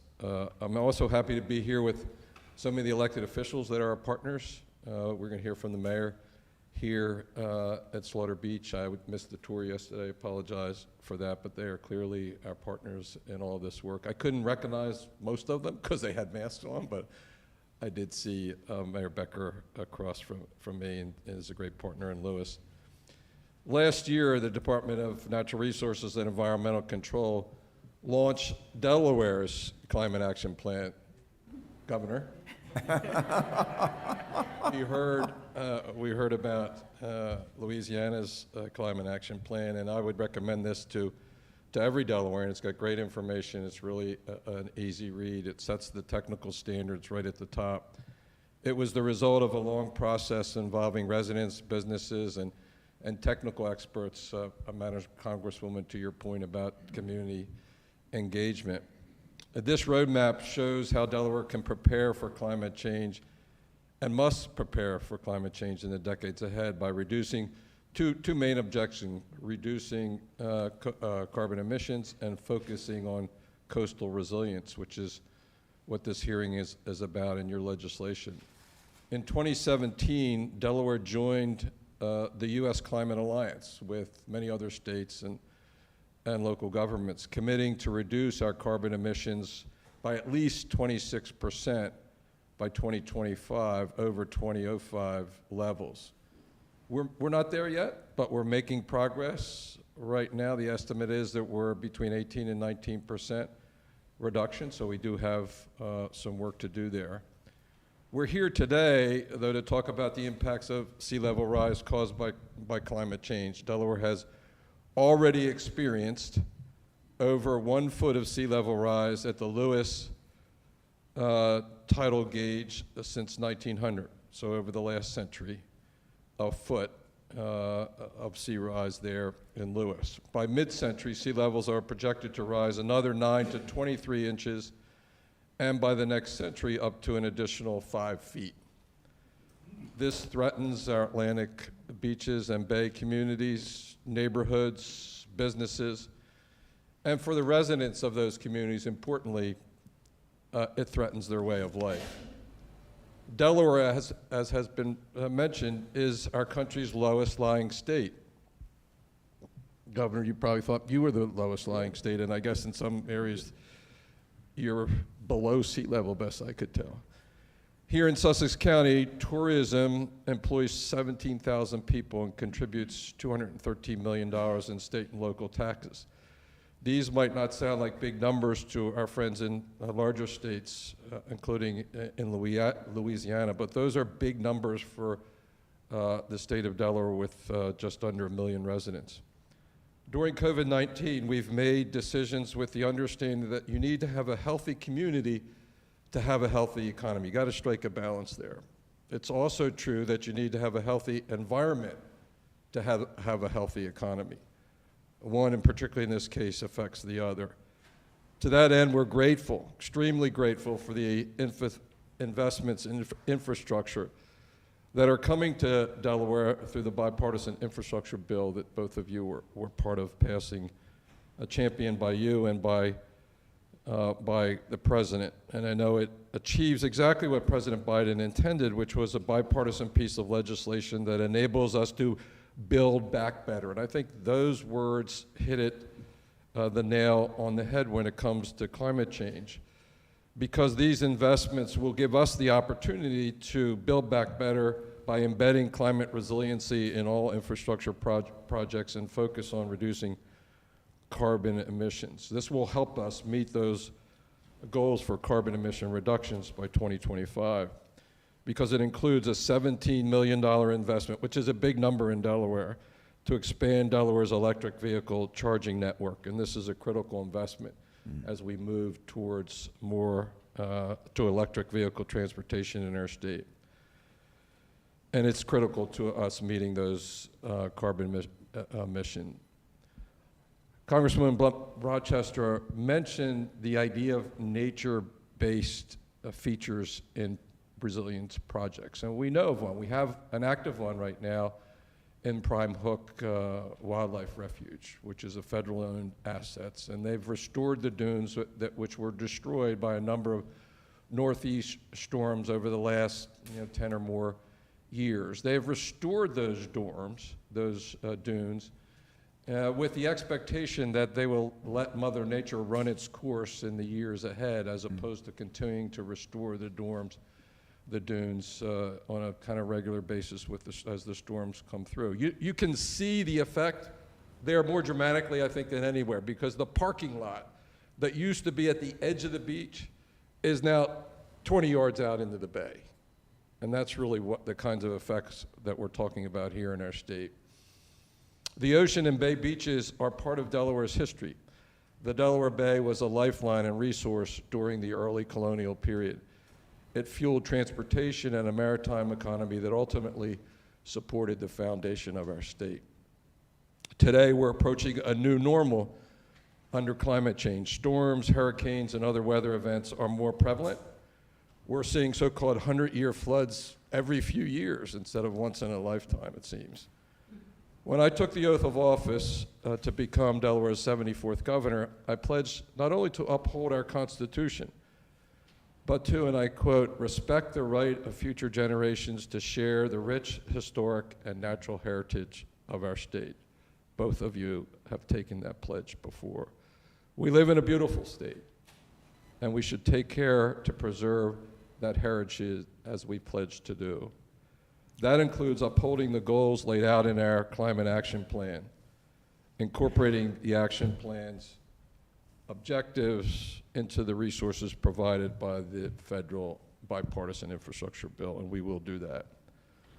We can only do this by limiting carbon emissions. We need to expand clean and renewable energy, put in place energy efficiency measures, transition our transportation sector to zero-emission vehicles, and reduce and manage greenhouse gases beyond carbon dioxide. We also need to prepare for the environmental challenges we've just now beginning to see.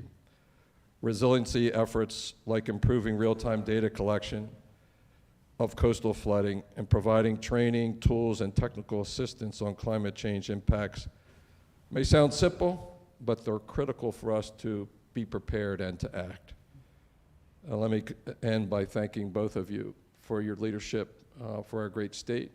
You, Senator Carper, for being a mentor, for your leadership of this committee, and for this piece of legislation that will help us as we attempt to implement Delaware's action plan and address the coastal resiliency issues that we'll need to address. Thanks very much. Thank you so much, and thank you. We have mentored each other, and I might say the same thing for our Congresswoman. And thanks for your extraordinary leadership, Don, and for being with us today. We're going to hear from Mayor Locke. We're going to hear from Derek, and then I'm going to take a quick break, take a phone call, get an update on the Ukraine, and come right back. And while I'm doing that, I'm going to ask Lisa to preside for the beginning of the questioning of this panel. Mayor, 46 years ago, I understand you and your maybe mom and dad bought a place in Slaughter Beach, and still, you're not just still living there, you still have a place there, but you're the mayor. You're the mayor, and have you ever been the vice mayor at Slaughter Beach? Ever been the vice mayor? I was. How about secretary? How about treasurer? How about councilperson at large? Yeah. All the seats. You've been through all of them and retired from the government consulting arena after joining a career specializing in large-scale federal government procurement and acquisition projects. You are amazing, and you're a great gift from your parents. And we're glad that they brought you here all those years ago, and you stuck around and continue to provide a wonderful leadership for not just Slaughter Beach, but for all of our beaches. Thank you. You're recognized. Thank you, Senator. And thank you, Chairman Carper and Congresswoman Blunt Rochester, and esteemed members of this panel who are testifying with me today. It's an honor to be here. It was an honor to have been invited, and I can't tell you how happy I am to be representing small coastal towns as we confront the challenges of sea level rise and increasingly violent coastal storms. On behalf of the entire Delaware Bay communities, I would like to thank you for this opportunity. Let me tell you about Slaughter Beach quickly, if I might. Slaughter Beach is one of 3 incorporated towns. First of all, on the Delaware take 30 Bay. seconds. Tell us why it's called Slaughter Beach. Everybody asks me that question. And I say, call the mayor. There are so many reasons. All right, we'll make that an addendum to your testimony. Some stories are much funnier than others. Oh, so good, good. you'd Humor really is enjoy it. everything. But the town consists of over 12,000 acres, 98% of which are in conservation and owned by the federal government, Department of Interior, as part of Prime Hook National Wildlife Refuge, or the state of Delaware, the Milford Neck Conservation Area, or the Delaware Nature Society. We enjoy living next to an unspoiled and pristine saltwater marsh, and it is one of the last few saltwater marshes left in the United States. The residents of Slaughter Beach are stewards of over 3 miles of Delaware Bay shoreline, and we take our stewardship responsibilities very seriously. We are a horseshoe crab sanctuary and a certified wildlife habitat community. We maintain 20 access points to the bayshore and welcome the public to our beaches. Our beaches are a primary breeding ground for horseshoe crabs and are an important stop on the Atlantic flyway for migrating shorebirds, most especially the endangered redknot, a small bird that feeds on horseshoe crab eggs to fuel their annual migration from the furthest tip of South America to their Arctic breeding grounds. As mayor, I bring the perspective of a frontline community leader who lives with both the pleasures and threats of the sea. I've worked closely with the mayor of Bowers Beach, Ada Puzo, and the mayor of Lewis, Ted Becker, who's here today, as we followed the progress of the U.S. Army Corps of Engineers' beneficial use of dredged material for the Delaware River feasibility study. We were delighted by its inclusion in the Water Resources Development Act of 2020, and a special thanks goes to you, Senator Carper, and to you, Congresswoman Blunt Rochester, for your leadership and your support in making that happen for the Delaware Bay communities. I'd like to say that horseshoe crabs play a significant role in human health and wellness. I recently read about the critical role that the blood of horseshoe crabs played in the development of a COVID-19 vaccine, and there are countless other pharmaceutical breakthroughs that have been dependent on the blood of horseshoe crabs. Due to coastal storms, horseshoe crabs require sandy beaches to lay their eggs and breed. And due to the increasing prevalence of coastal storms, we are losing our sandy beaches and horseshoe crab breeding grounds at an alarming rate. We had a storm that we experienced on October 29th of this year. I do have some pictures that I neglected to put up, but it shows the loss of breeding grounds, habitat breeding grounds, and how every beach on the Delaware Bay was impacted and affected by this one relatively mild storm. Last year, the town of Slaughter Beach, and I'm going to briefly touch on this because I believe it shows the importance of the partnerships that we need to sustain to manage our coastal and preserve our coastal properties. Last year, the town of Slaughter Beach invoiced approximately $90,000 in property taxes. That was it. And of that amount of money, $60,000 went to collect trash and recycling fees. You know, leaving our entire operating budget, with the exception of what we get from grants, at $30,000 for our operating budget. I think it displays the need for the partnership that we have been trying desperately to build with federal, state, county, and local officials. I'm very pleased because of that. I'm very pleased with the provisions of the SHORE Act, and would again like to thank you, Congresswoman Blunt Rochester and Chairman Carper, for co-sponsoring this bipartisan and bicameral bill, and for your involvement and concern in Delaware's coastal towns, beaches, dunes, and wetlands. You are national leaders who truly understand the importance of our coastal communities and the vulnerabilities we endure as the global climate warms, weather becomes more erratic, and seas rise at unprecedented rates. This legislation envisions a better way for the nation to prepare for future needs to address the problems that will only be exacerbated in the near future. We on the coast rely on our partnerships with county, state, and federal government officials to help us protect and sustain our communities. In Delaware, the Department of Natural Resources and Environmental Control is the non-federal partner on core projects. In our experience, however, communication between the Corps, DENREC, and the communities in need of assistance is limited at best. One exception to this is when Senator Carper's staff arranged for a Corps 101 meeting for local Delaware communities. That day, 3 years ago now, was extremely informative, and had it not been for Senator Carper's staff's understanding that collaboration and information sharing was desperately needed, I doubt Corps staff would have had the vision to coordinate the effort, and I suspect it will not happen again unless someone outside the Corps arranges it.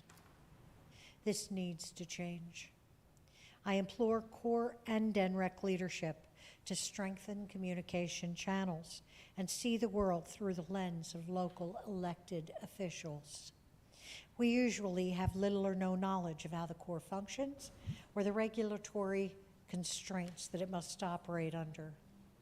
And I'd like to note that frontline community leadership changes hands frequently, so annual outreach efforts to educate community leaders is a key component of cooperation and collaboration. The SHORE Act is a valuable tool in clarifying the Corps' mission, modernizing the Corps, and streamlining Corps interaction with the communities it serves. I call out 3 specific inclusions in the SHORE Act that I'm particularly happy about. First, the expansion of the Corps' existing river flood mitigation and restoration authority that will now include shoreline protection and restoration for the first time as a primary mission of the Corps. Second, the identification of Delaware Bay beaches as a priority area for implementation of projects under the amended authority. Finally, and perhaps the best news, Section 15 modifies the Delaware Beneficial Use of Dredge Material Feasibility Study to permit the use of alternative borrow sources. This will significantly reduce the cost to nourish the Delaware Bay beaches. This section also includes a special rule that allows the Corps to provide emergency services to any of the bay beaches included in the beneficial use study under the existing continuing authority. These inclusions will result in increased opportunities to work with the Corps that we on the Delaware shore have not enjoyed in the past. Once again, thank you for providing me with the opportunity to speak on this very critical issue. Mayor, thanks for your leadership in Slaughter Beach, and thank you for you extending that leadership well beyond Slaughter Beach and joining us today. Thanks so much. Next, Derek Brockbank. Mr. Brockbank is the Executive Director of the Coastal States Organization, which represents our nation's coastal states, territories, and Commonwealth. Prior to that, he served as the Executive Director for the American Shore and Beach Preservation Association and as campaign director for a coalition effort to restore the Mississippi River Delta and coastal Louisiana. Mr. Brockbank, you are recognized for your statements. We're delighted that you have joined us. Thank you so much for coming. Thank you. Thank you, Chairman Carper, Representative Blunt Rochester. Thank you for the opportunity to testify today on behalf of Coastal States Organization. I'm honored to be on a panel of what I consider absolute coastal champions at multiple levels of government. Since 1970, CSO has served as the collective voice for the nation's coastal states and territories on federal policy issues. CSO members are governor-appointed delegates who run or oversee state coastal zone management programs. Our state members work closely with the U.S. Army Corps of Engineers to plan, permit, and implement projects in the coastal zone, serving variously as partner, client, and occasionally state watchdog of the Corps. And on behalf of our members, CSO has worked and continues to work with the Corps to develop and advance policies to better manage resources in the coastal zone. The topic of today's coastal hearing is of utmost importance to every coastal manager in the country. Coastal managers are facing unprecedented challenges, both caused and exacerbated by climate change, but perhaps the most acute climate change impacts along the coast are in shoreline management and restoration. Along saltwater coasts, what we've heard a lot about today, rising seas and increasing storm intensity are expanding flood zones and will increasingly inundate low-lying coastal areas. But along freshwater Great Lakes coasts, lake levels are also fluctuating at unprecedented rates. This has led to increased pressure to restore or harden shorelines on both saltwater and freshwater coasts. Although many communities are now beginning to look at what we call managed retreat, the ability to move infrastructure away from the water's edge. But the reality is that both are needed. We cannot just restore or retreat, we need to restore and retreat. Determining when and how to restore and when and where to retreat is at the heart of coastal resilience. Fortunately, coastal communities and Congress have made significant strides to address coastal resilience. In particular, the Infrastructure Investment and Jobs Act, together with funding and other recent supplemental appropriations, has provided states, the Corps, and other federal agencies an incredible opportunity to restore and improve the resilience of the nation's shorelines. In the past few WRDAs, Congress has enacted strong policies for the Corps on coastal resilience, and we've seen great improvement in the Corps' consideration of climate impacts. However, the Corps' willingness or ability to use natural infrastructure and focus on shoreline restoration across the country has not reached the level of importance it should, given the magnitude of challenges from climate change.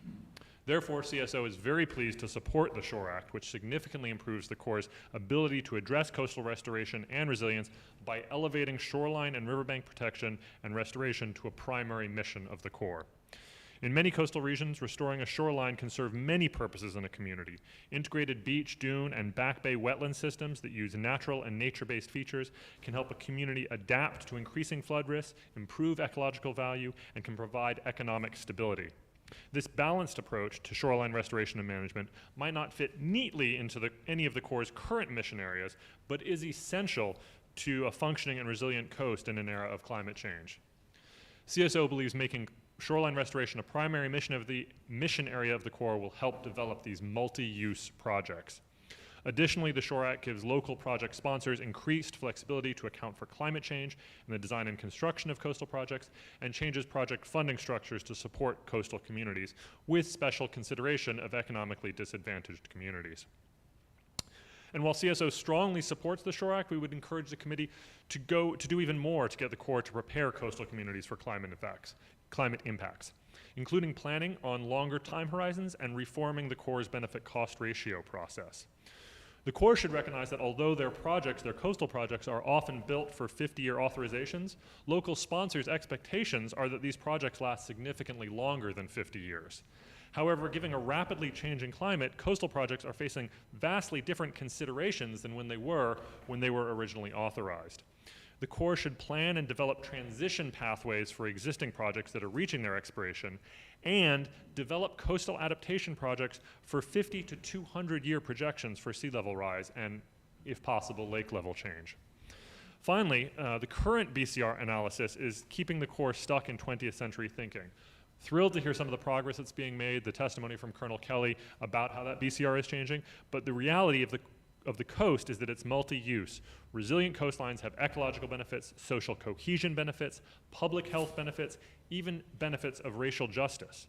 The Corps should be developing and using a process to better quantify and incorporate the value of those benefits, and we know they are beginning to develop that process, but the sooner that can become used across the Corps, the better off our coastlines will be. Furthermore, the current BCR puts the Corps in a position of investing in areas of existing wealth.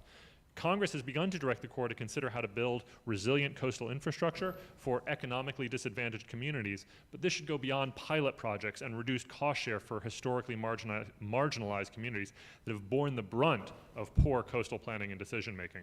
The Corps needs to plan projects for a resilient and equitable future, not simply rebuild the coastlines of the past in ways that withstand climate impacts.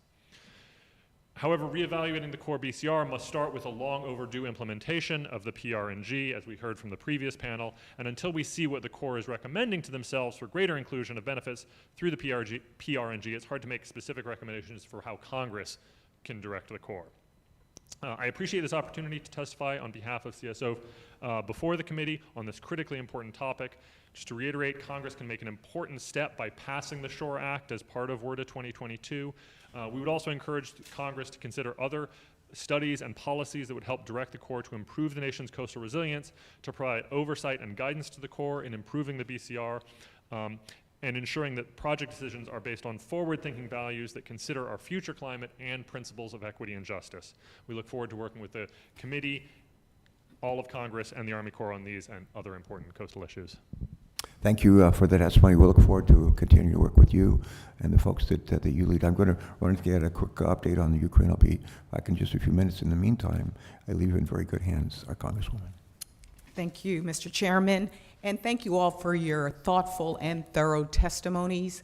I also want to reiterate what Mr. Brockbank said about you being coastal champions.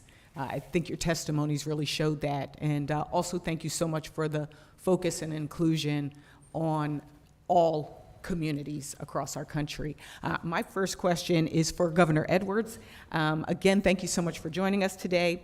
The Corps has multiple authorities that permit the agency to conduct community outreach and planning assistance that help communities better understand Corps projects and design their own. As the governor of a state with significant rural and coastal populations, as well as major cities like New Orleans, how might the Corps provide better outreach to communities with diverse needs? And it leads right from your last testimony. Yep. Thank you very much for the question, Representative Blunt Rochester. And I think Derek did an excellent job of summarizing how important this is. Because while we get attached to what we have and we want to maintain it, and that's very important, sometimes we have to go beyond what we've done in the past, especially in the area of equity, because it wouldn't be an equitable problem had we done it right the first time. And so I think this is really important. And what's going to happen, I believe, is, and the Shore Act helps to address this, the Corps is going to have to get off, continue to do its primary missions: flood control, aquatic ecosystem restoration, and navigation. But we have to elevate to an equal priority, put on par the mission of coastal restoration and ecosystem restoration. And then within that framework, make sure that we're doing so much of what the Biden administration is talking about with respect to equity, and it becomes a focus. And by the way, it can be hard to define and quantify, but that doesn't mean it's not important and that we shouldn't try and that we can't do better. And so that overall framework, I think, should permeate what the Corps does every day, and then it should guide the allocation of resources, which, even though we're going to be much more generous as a country with the Corps than we've ever been in the past, they will still be resource constrained. They won't be able to do everything, but at least they will have a focus and a mission that drives more investment in these communities that have been suffering for so long.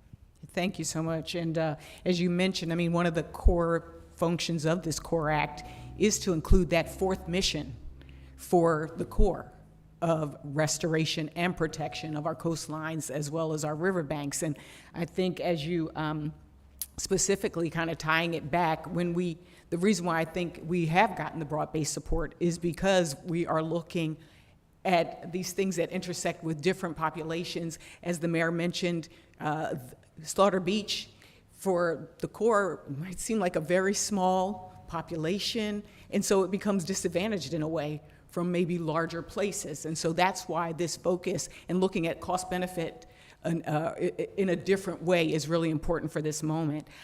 Governor, I also wanted to ask, the town of Grand Isle and its barrier island were severely damaged by Hurricane Zeta in the fall of 2020, and then again by Hurricane Ida, less than 1 year later, as you mentioned. Supplemental funds were provided to help repair the federally authorized coastal storm risk management project there.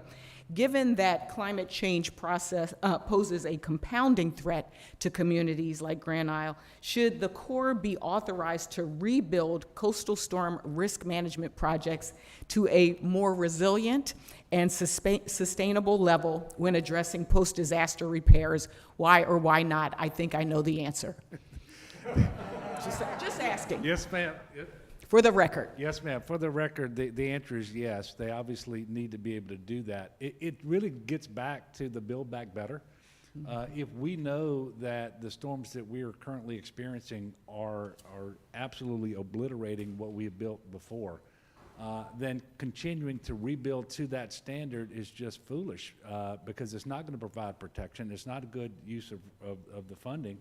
And I will tell you, I've been governor for a little over 6 years. I have made multiple trips to Grand Isle to look at those systems and to implore the court to do better and not just go back and redo what they've done. And I think they're thinking along these lines now for the first time, and it's a great relief to the folks down in Grand Isle as well.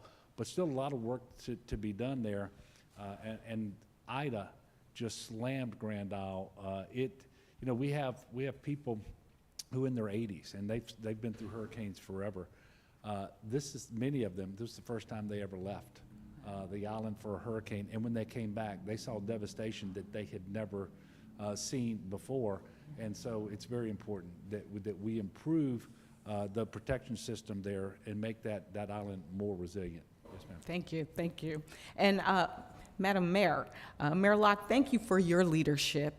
In addition to the economic concerns, Slaughter Beach is home, as you talked about, to a diverse ecosystem featuring a symbiotic relationship between one of the largest horseshoe populations in the world, which I understand from the Vice Mayor goes back before the dinosaurs.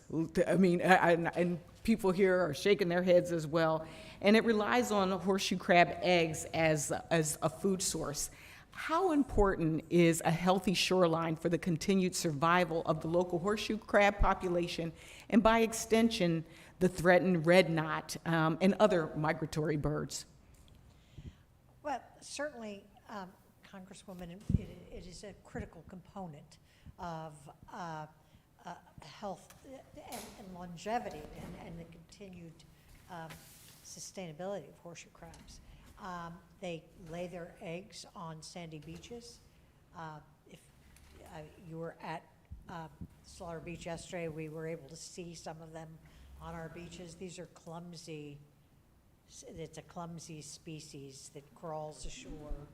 And No offense. no, yeah, please don't take offense, but they're slow-moving, clumsy species, but they wouldn't be able to traverse a hardscape. A sandy beach is really what they need for their spawning. And as I try to say, they are critical to the health and wellness of human life. Yes. I know the pharmaceutical companies, I'd read articles, they're trying to find something that would replace the blood of horseshoe crabs and haven't been totally successful in doing that. Thank you so much. I also wanted to ask you, last year Slaughter Beach completed a study designed to evaluate management options for the persistent accumulation of a mix of seaweed and marsh vegetation, caused in part by the sheltering effects of nearby core constructed jetties. And again, yesterday I got a chance to see this on the tour, exactly how the impact of all the sand coming down, hitting the jetty, and what that would mean. And this debris is detrimental to the local horseshoe crab population. But we also know those jetties, all of this is important as well to our national security and our safety as well. So one of the solutions proposed by the authors of the study was to establish a pilot program for the beneficial use of the material in the construction and reinforcement of the dunes lining Slaughter Beach. Since the completion of the study, what steps have been taken to manage the organic debris, and what lessons have you learned throughout the entire process? That's a great question. Actually, we have been in discussions with Delaware Department of Environmental Control on this issue of habitat restoration for horseshoe crabs and the red knot, and the Division of Fish and Wildlife. And we've asked for their support as we go forward to apply for grants to help us remove this detritus buildup that's caused by the jetty. But again, we're going to the state to look for a partnership and develop a partnership. It's in your binder. When in fact, it appears from the studies that this is caused by the deterioration of the jetty that was allowed to deteriorate in this century. So it's a It's a multifaceted issue and multifaceted problem. Yes. And we're only at the stage where we're looking at grants from the Partnership for the Delaware Estuary to help us Great. repair the damage. Great. I want to also highlight that part of what this hearing is also showing is, again, the partnerships and the need for the partnerships. We actually have Secretary Sean Garvin behind the governor, and I want to give him credit as well for the work that he is doing with communities as well. My next question is for Mr. Brockbank. The federal government has sometimes struggled to provide coastal communities the assistance they need to address the effects of climate change. Fortunately, many coastal communities across the country have taken great strides to protect their shorelines despite that lack of federal support. Absent support from the federal government, how are coastal communities addressing the impacts of climate change? And as a follow-up, what more could the federal government do to amplify these efforts? And I know you said we're waiting to hear more from the Corps on some of the suggestions you could give us, but what are some of the lessons learned or the things that we should be amplifying from local communities? I was wondering if maybe our governors could hold up their climate action plans again, because I think that's probably the the best example of what the states are doing. I mean, the We're not saying anything that Delaware's plan is bigger than Louisiana, but okay. Just saying, Governor Carney again. Okay. I mean, I think the planning efforts that are happening at states, I mean, huge credit to both governors for pushing these through, but in Louisiana, they've been moving forward with a state coastal master plan for 20 years now, almost, and it's gone through multiple, Republican, Democratic administrations, has passed unanimously. So there's a tremendous amount of planning that's going on. States are increasingly investing their own funding, but I think one of the real challenges is we've often seen that big project implementation. You can do sort of small living shorelines, good beach projects, small pocket beach projects, but those big projects have too often relied on disasters and the funding that comes after the disasters, whether it's the BP oil spill, whether it's a hurricane. And so I think, the state's been able to do this incredible planning work, but now we need to Congress and the federal government needs to put the pocketbook to the test and actually invest in these projects and actually invest ahead of time. It's been a tremendous to see the infrastructure bill move forward, but that's a one-time down payment. There needs to be some consistent, regular funding so that the governors and the Corps can actually plan their projects farther out. Excellent. And I'm going to ask Mayor Locke, and it kind of dovetails into that question too, as was already mentioned. Delaware is the lowest lying state in the country and I will say lowest mean. Look, I always have to add that mean in there so that Florida and Louisiana don't come back at us and say, no, we're lower, but Delaware is, and has experienced sea level rise greater than 8 inches along its coast since 1960. On top of that, increasingly frequent and intense severe weather events, and as you called them, Mayor Locke, violent coastal storms, including Hurricane Ida and the recent nor'easter, continue to damage our coastline. Can you talk about, again, how your community, how your town has dealt with sea level rise and climate change, how it's affected you, but also what kinds of things you're doing at a local level to mitigate? And I know it's micro and we've got macro. Again, an excellent question, Congresswoman. We have, at a local level, we've been frustrated a bit by what we view as communication barriers between the partners that we're looking toward to provide guidance to protect against sea level rise. I'll be honest with you. This is way above my pay grade. Would you like me to take the question back? Please. Okay. Well, I think, but again, this is a great dialogue, and we're fortunate that we actually do have a governor who has been a congressman, has been a governor, knows financial sector, and actually has a plan.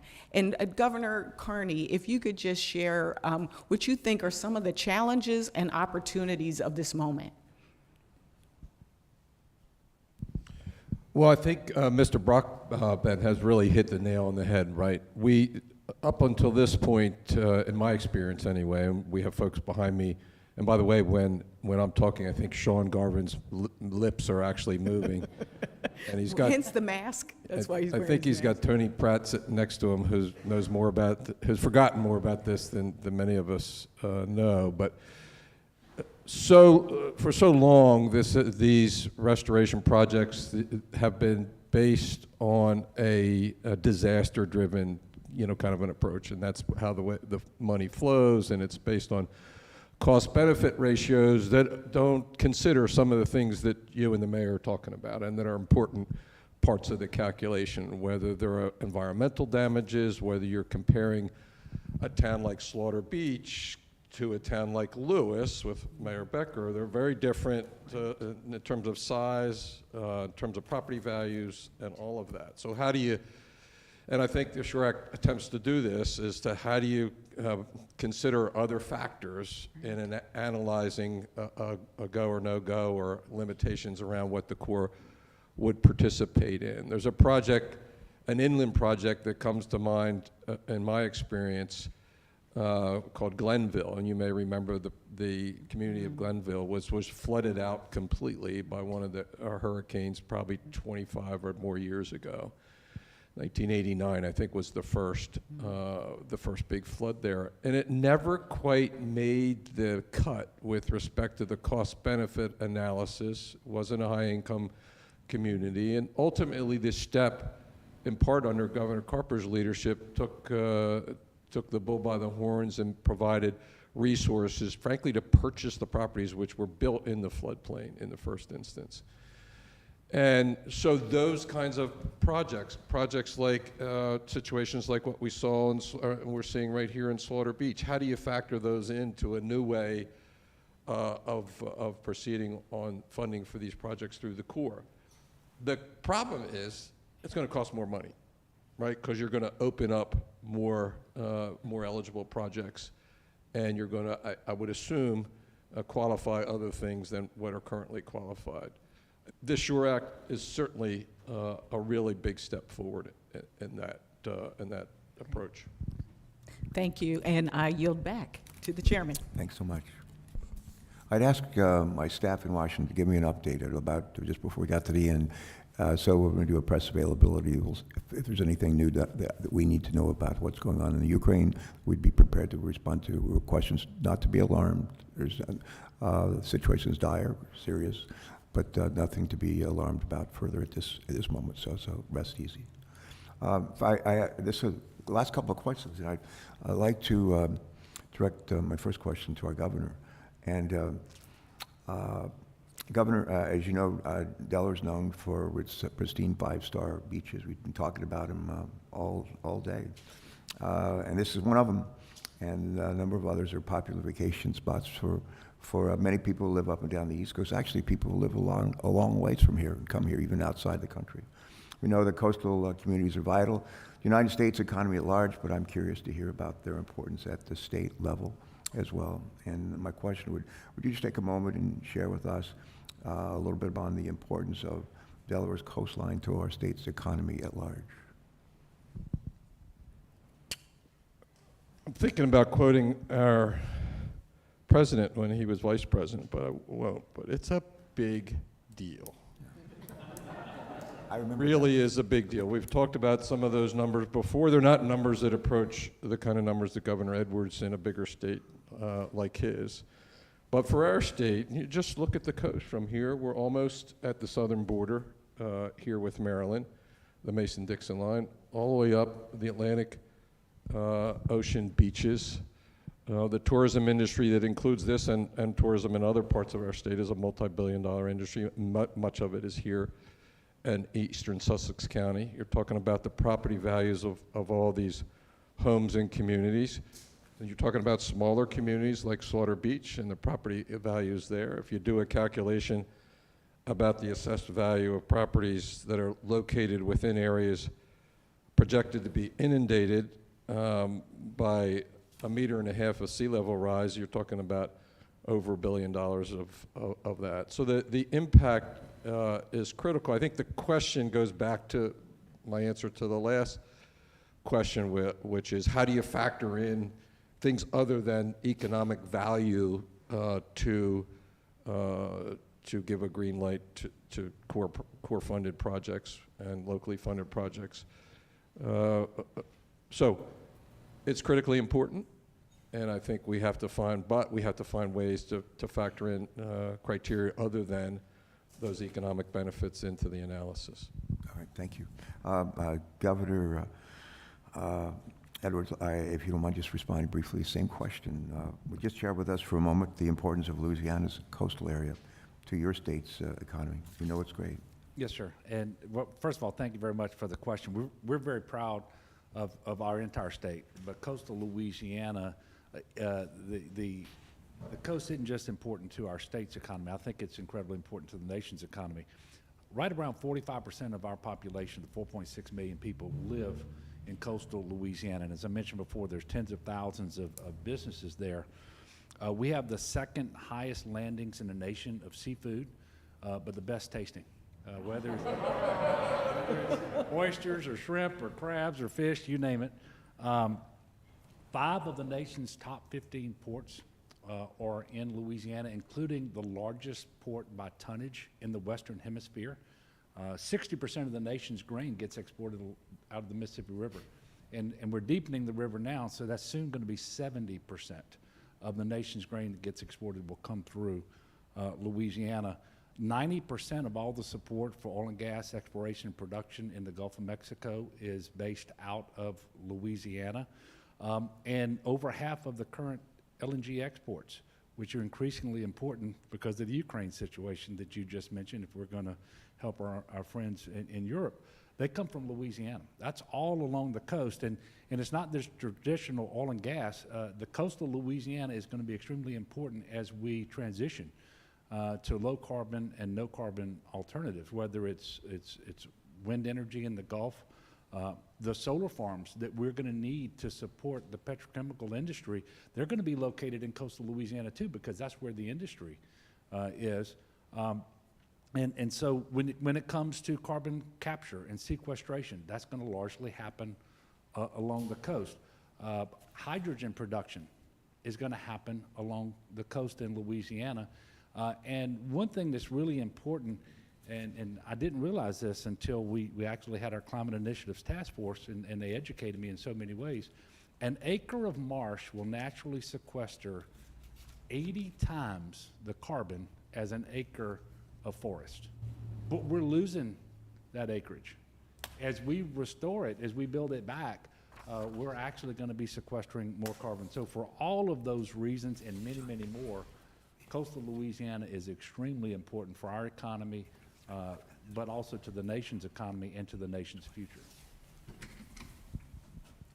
Thank you, sir. Let me ask a question, if I could, governors, I guess, for everybody. And we'll just start, Derek, with you, if we could. As I noted in my opening statement, 40% of our nation's population, it's about 130 million people, live in our coastal counties. And if coastal counties in our entire country were considered as a nation, we'd be like number 3 in the world, right behind China and the U.S.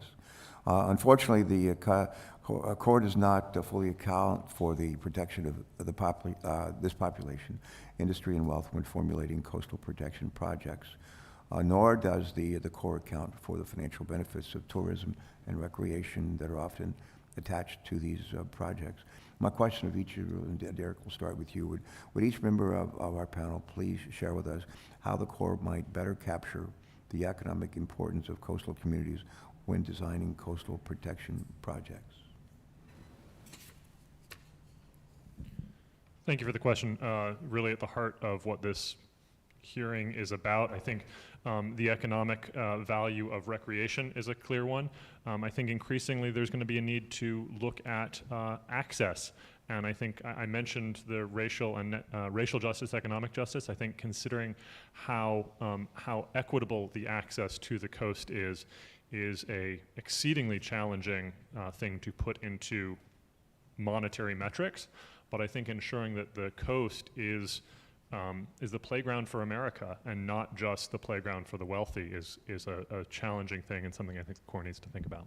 All right, thank you. Mayor?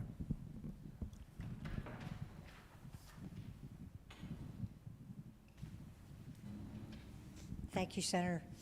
I think that most analyses that are done with cost-benefit ratios capture the cost of projecting solely the potential losses against the potential cost, and that's how the ratio is derived. To me, it's a very narrow approach, and actually NOAA has become a leader in recommending and providing guidance to other federal agencies that the cost-benefit ratio should be modified, and the approach to developing it should be modified to include ecosystems services. And that means the cost of, if we're looking at just projecting losses, include in that the cost of restoring wetlands, the cost of water and food, the cost of job losses, the cost, there's a world of things that could be considered when we're looking at cost-benefit ratios. And again, I believe that what the Corps does is a very narrow interpretation that should be expanded. All right, thank you. Governor Carney, Governor Edwards, you want to add anything, please? I would just add some environmental analyses as well as sustainability in addition to recreation and to the effect on inequity, which is a hard thing to measure. But you talk about somebody who owns a house here worth over $1 million, and somebody lives in a less affluent community. That house is the same protection for that family in each community, just valued considerably differently, and that doesn't factor in as well. And I think this climate change measure of sustainability, and I think the reference to either shoreline restoration or managed retreat, like what should it be? What should the standard be? That's a little bit different than eligibility, but I think it really affects approach. Prime Hook's, I think, a good example of that. I mentioned the Glenville project of years ago. Similarly, what's the sustainability of the solution and the design of the solution? Senator Carper, thank you for the question. Sure. Very quickly, I think all aspects of a coastal region's economic portfolio should be taken into consideration by the Corps in their cost-benefit analysis. As Mr. Brockbank mentioned, our coastal areas should be playgrounds for all of America. And I would just talk about tourism. I talked about a lot of things in my previous answer, but tourism is hugely important to all coastal states, but particularly to ours. We're known as the sportsman's paradise. We are a tremendous draw for fishermen, for hunters, for bird watchers, other outdoor enthusiasts. The greater New Orleans area is a magnet for international tourism. Next Tuesday is Mardi Gras. A few weeks after that, we will host the 6th NCAA Final Four in New Orleans. No other city's ever done that. And that's just some examples that come to mind right now. So all of that should be taken into consideration by the Corps so that they can drive their decision-making and their allocation of resources. And I think if they'll do that, then the importance of the coastal regions of our country will be more fully taken into consideration and drive those decisions. All right, thank you. I have 2 more questions. One I'm going to address to Governor Carney, and then last question, if I could come back to you, Governor Edwards. And Governor Carney, with respect to storm damage buildup, as you know better than almost anybody, the Corps can only provide emergency restoration assistance to nourish a beach when that beach has been damaged by a storm of an other than ordinary nature. That's of an other than ordinary nature that prevents adequate functioning of the beach. Parts of Delaware's coastline have been damaged by, as you know, by successive severe weather events, including hurricanes, including nor'easters, and other tidal and storm events. Though the damage from each of these individual events may not rise to the level of other than ordinary nature. Collectively, they have dramatically eroded and damaged parts of our coastline. My question is, if you take it together, how have the successive and compounding effects of severe weather events impacted Delaware's economy and the safety of the affected communities?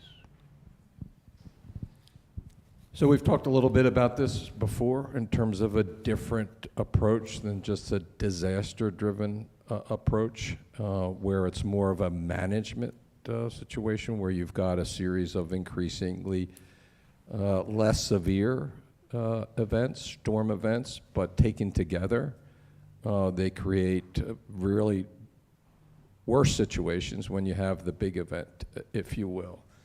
And so we've seen that here in Delaware this past fall and winter. A series of small storms can be damaging as one big, large storm, right?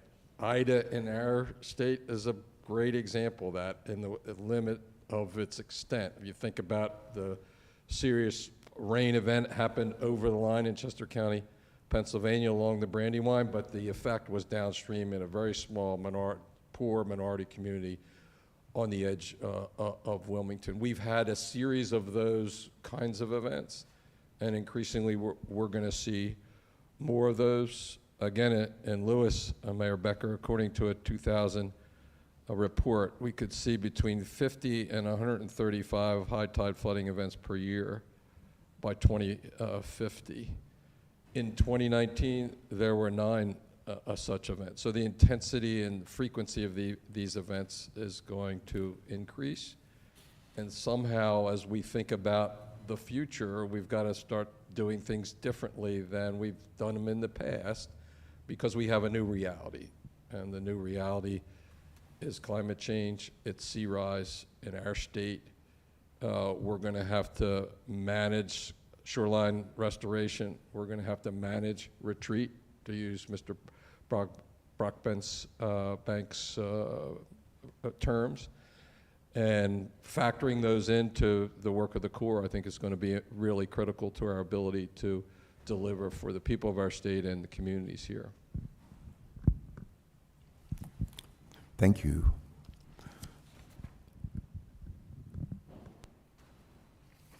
Last question. Again, Governor Carney, Shoreline, I think I may. Pardon.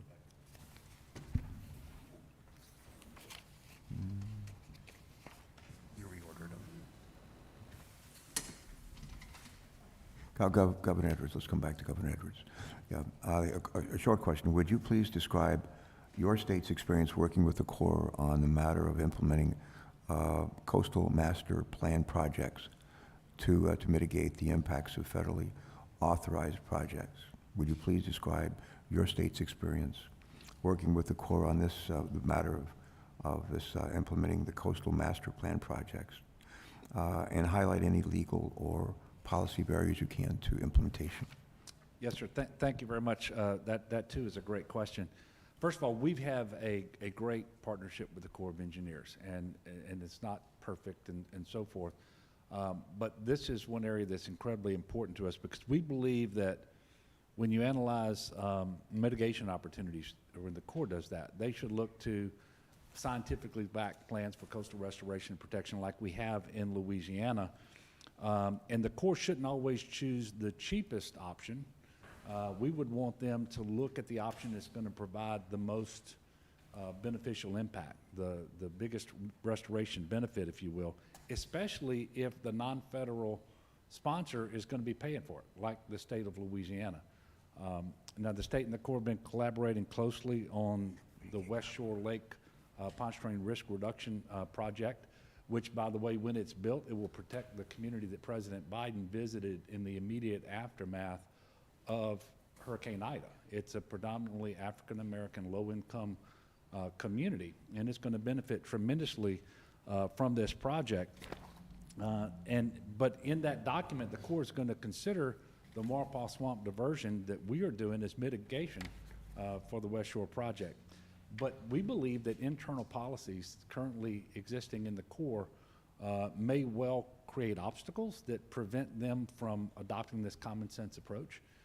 And by the way, that's why one of the reasons we so much appreciate the SHORE Act, because you would be giving them direction to do the things that we believe just make good common sense. So I think that's an example of how the Corps can do better, how the SHORE Act will drive them to do better, and then we will get the full benefit of the projects that we are doing that have a positive impact on the federal investment by being able to use that credit towards our match obligations.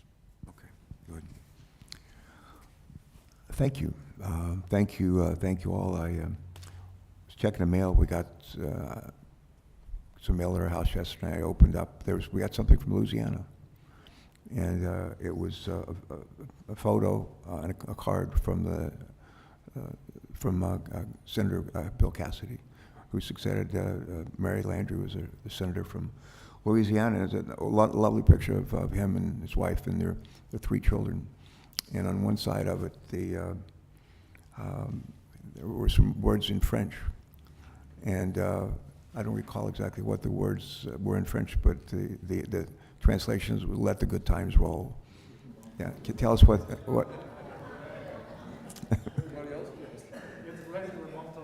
Of course.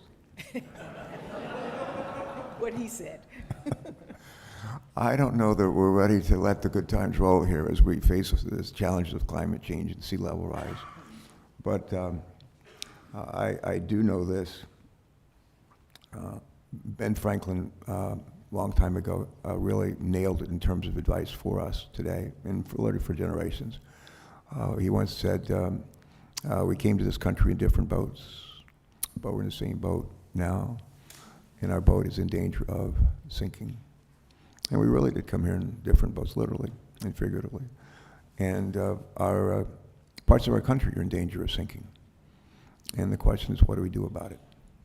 What do we do about it?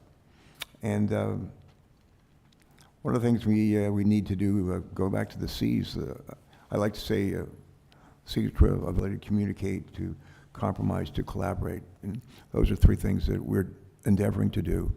And we have to endeavor even more energetically to communicate, to compromise, to collaborate. This is, we've had a wonderful ongoing conversation with the Army Corps. We're really grateful to the Army Corps for all they do for our state, not just for our economy, but for quality of life and the ability to live here, raise our families, and to welcome strangers from other places. But this hearing was designed to put a spotlight on the challenges we face, and to say everything I do, I know I can do better. Everything I do, I've always felt this way. And I suspect, if truth be known, we all feel that way. And how do we enable the Army Corps to do better their job, given the changes that we face on our coasts? How do we enable them to do a better job? How do we do this in a collaborative way? What are the roles of the states? What are the roles of the federal government, the Army Corps, and us as citizens? It's not enough to empower the Army Corps. It's not enough just to change cost-benefit analysis and the ability to work with those mechanisms. It's also really important for us to address the root causes of why the seas are rising.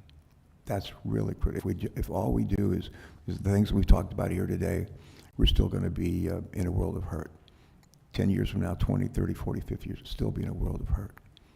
We got to do both walk and chew gum at the same time. And I think here in Delaware and Louisiana, we're smart enough to do that. And I believe Democrats and Republicans across the country, Congress and this president especially, we're smart enough to do that. And it just takes the willpower and the willingness to lead. The kind of leadership that we've actually seen demonstrated by both of you in the face of this pandemic, by the administration, by a lot of people, by National Guards, by all kinds of people during the course of this pandemic. That kind of leadership, we need that, not just for a couple of months or a year or two, for decades, And if we do that, years from now, when people come here to Bethany Beach or other beaches in Delaware or up or down the coast. They may not know their French that well, but they'll be in a position to let the good times roll. And they'll look back and say, well, bless those people who had a hand in this. Let me see, I have some housekeeping I just need to go through with respect to follow-up. But before I do that, let me just say this, we got to, on the record, we need to continue to equip this agency, the Army Corps, with the tools it needs to amply protect our nation's coast and make them more resilient to flooding, to erosion, extreme weather. And my hope and prayer is that today's hearing will better inform our work in these areas.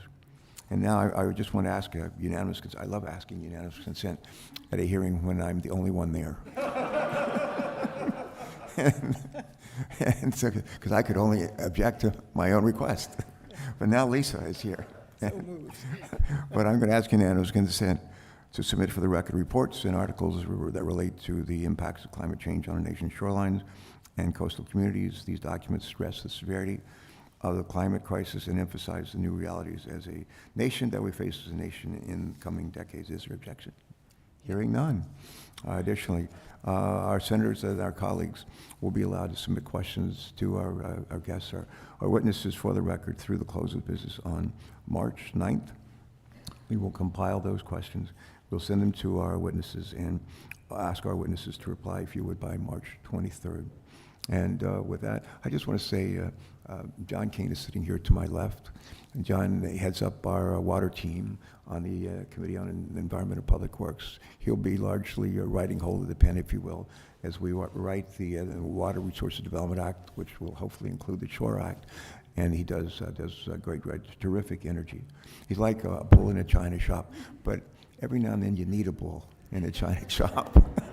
And he plays that role, and Amelie's here with him. We got the other members of our water team on EPW. Just raise your hands.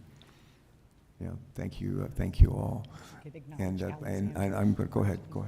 I just wanted to also acknowledge Alexandra Gillinan from our team in Washington, and we have other members like Andrew and Victoria in the back as well. But thank you so much, Senator and Mr. Chairman, for your leadership. Kate Rohr was here earlier. I don't know if Kate is still. Kate works for Senator Coons. Senator Coons sends his best. He is a senior member of the Senate Foreign Relations Committee and is in Munich for Munich.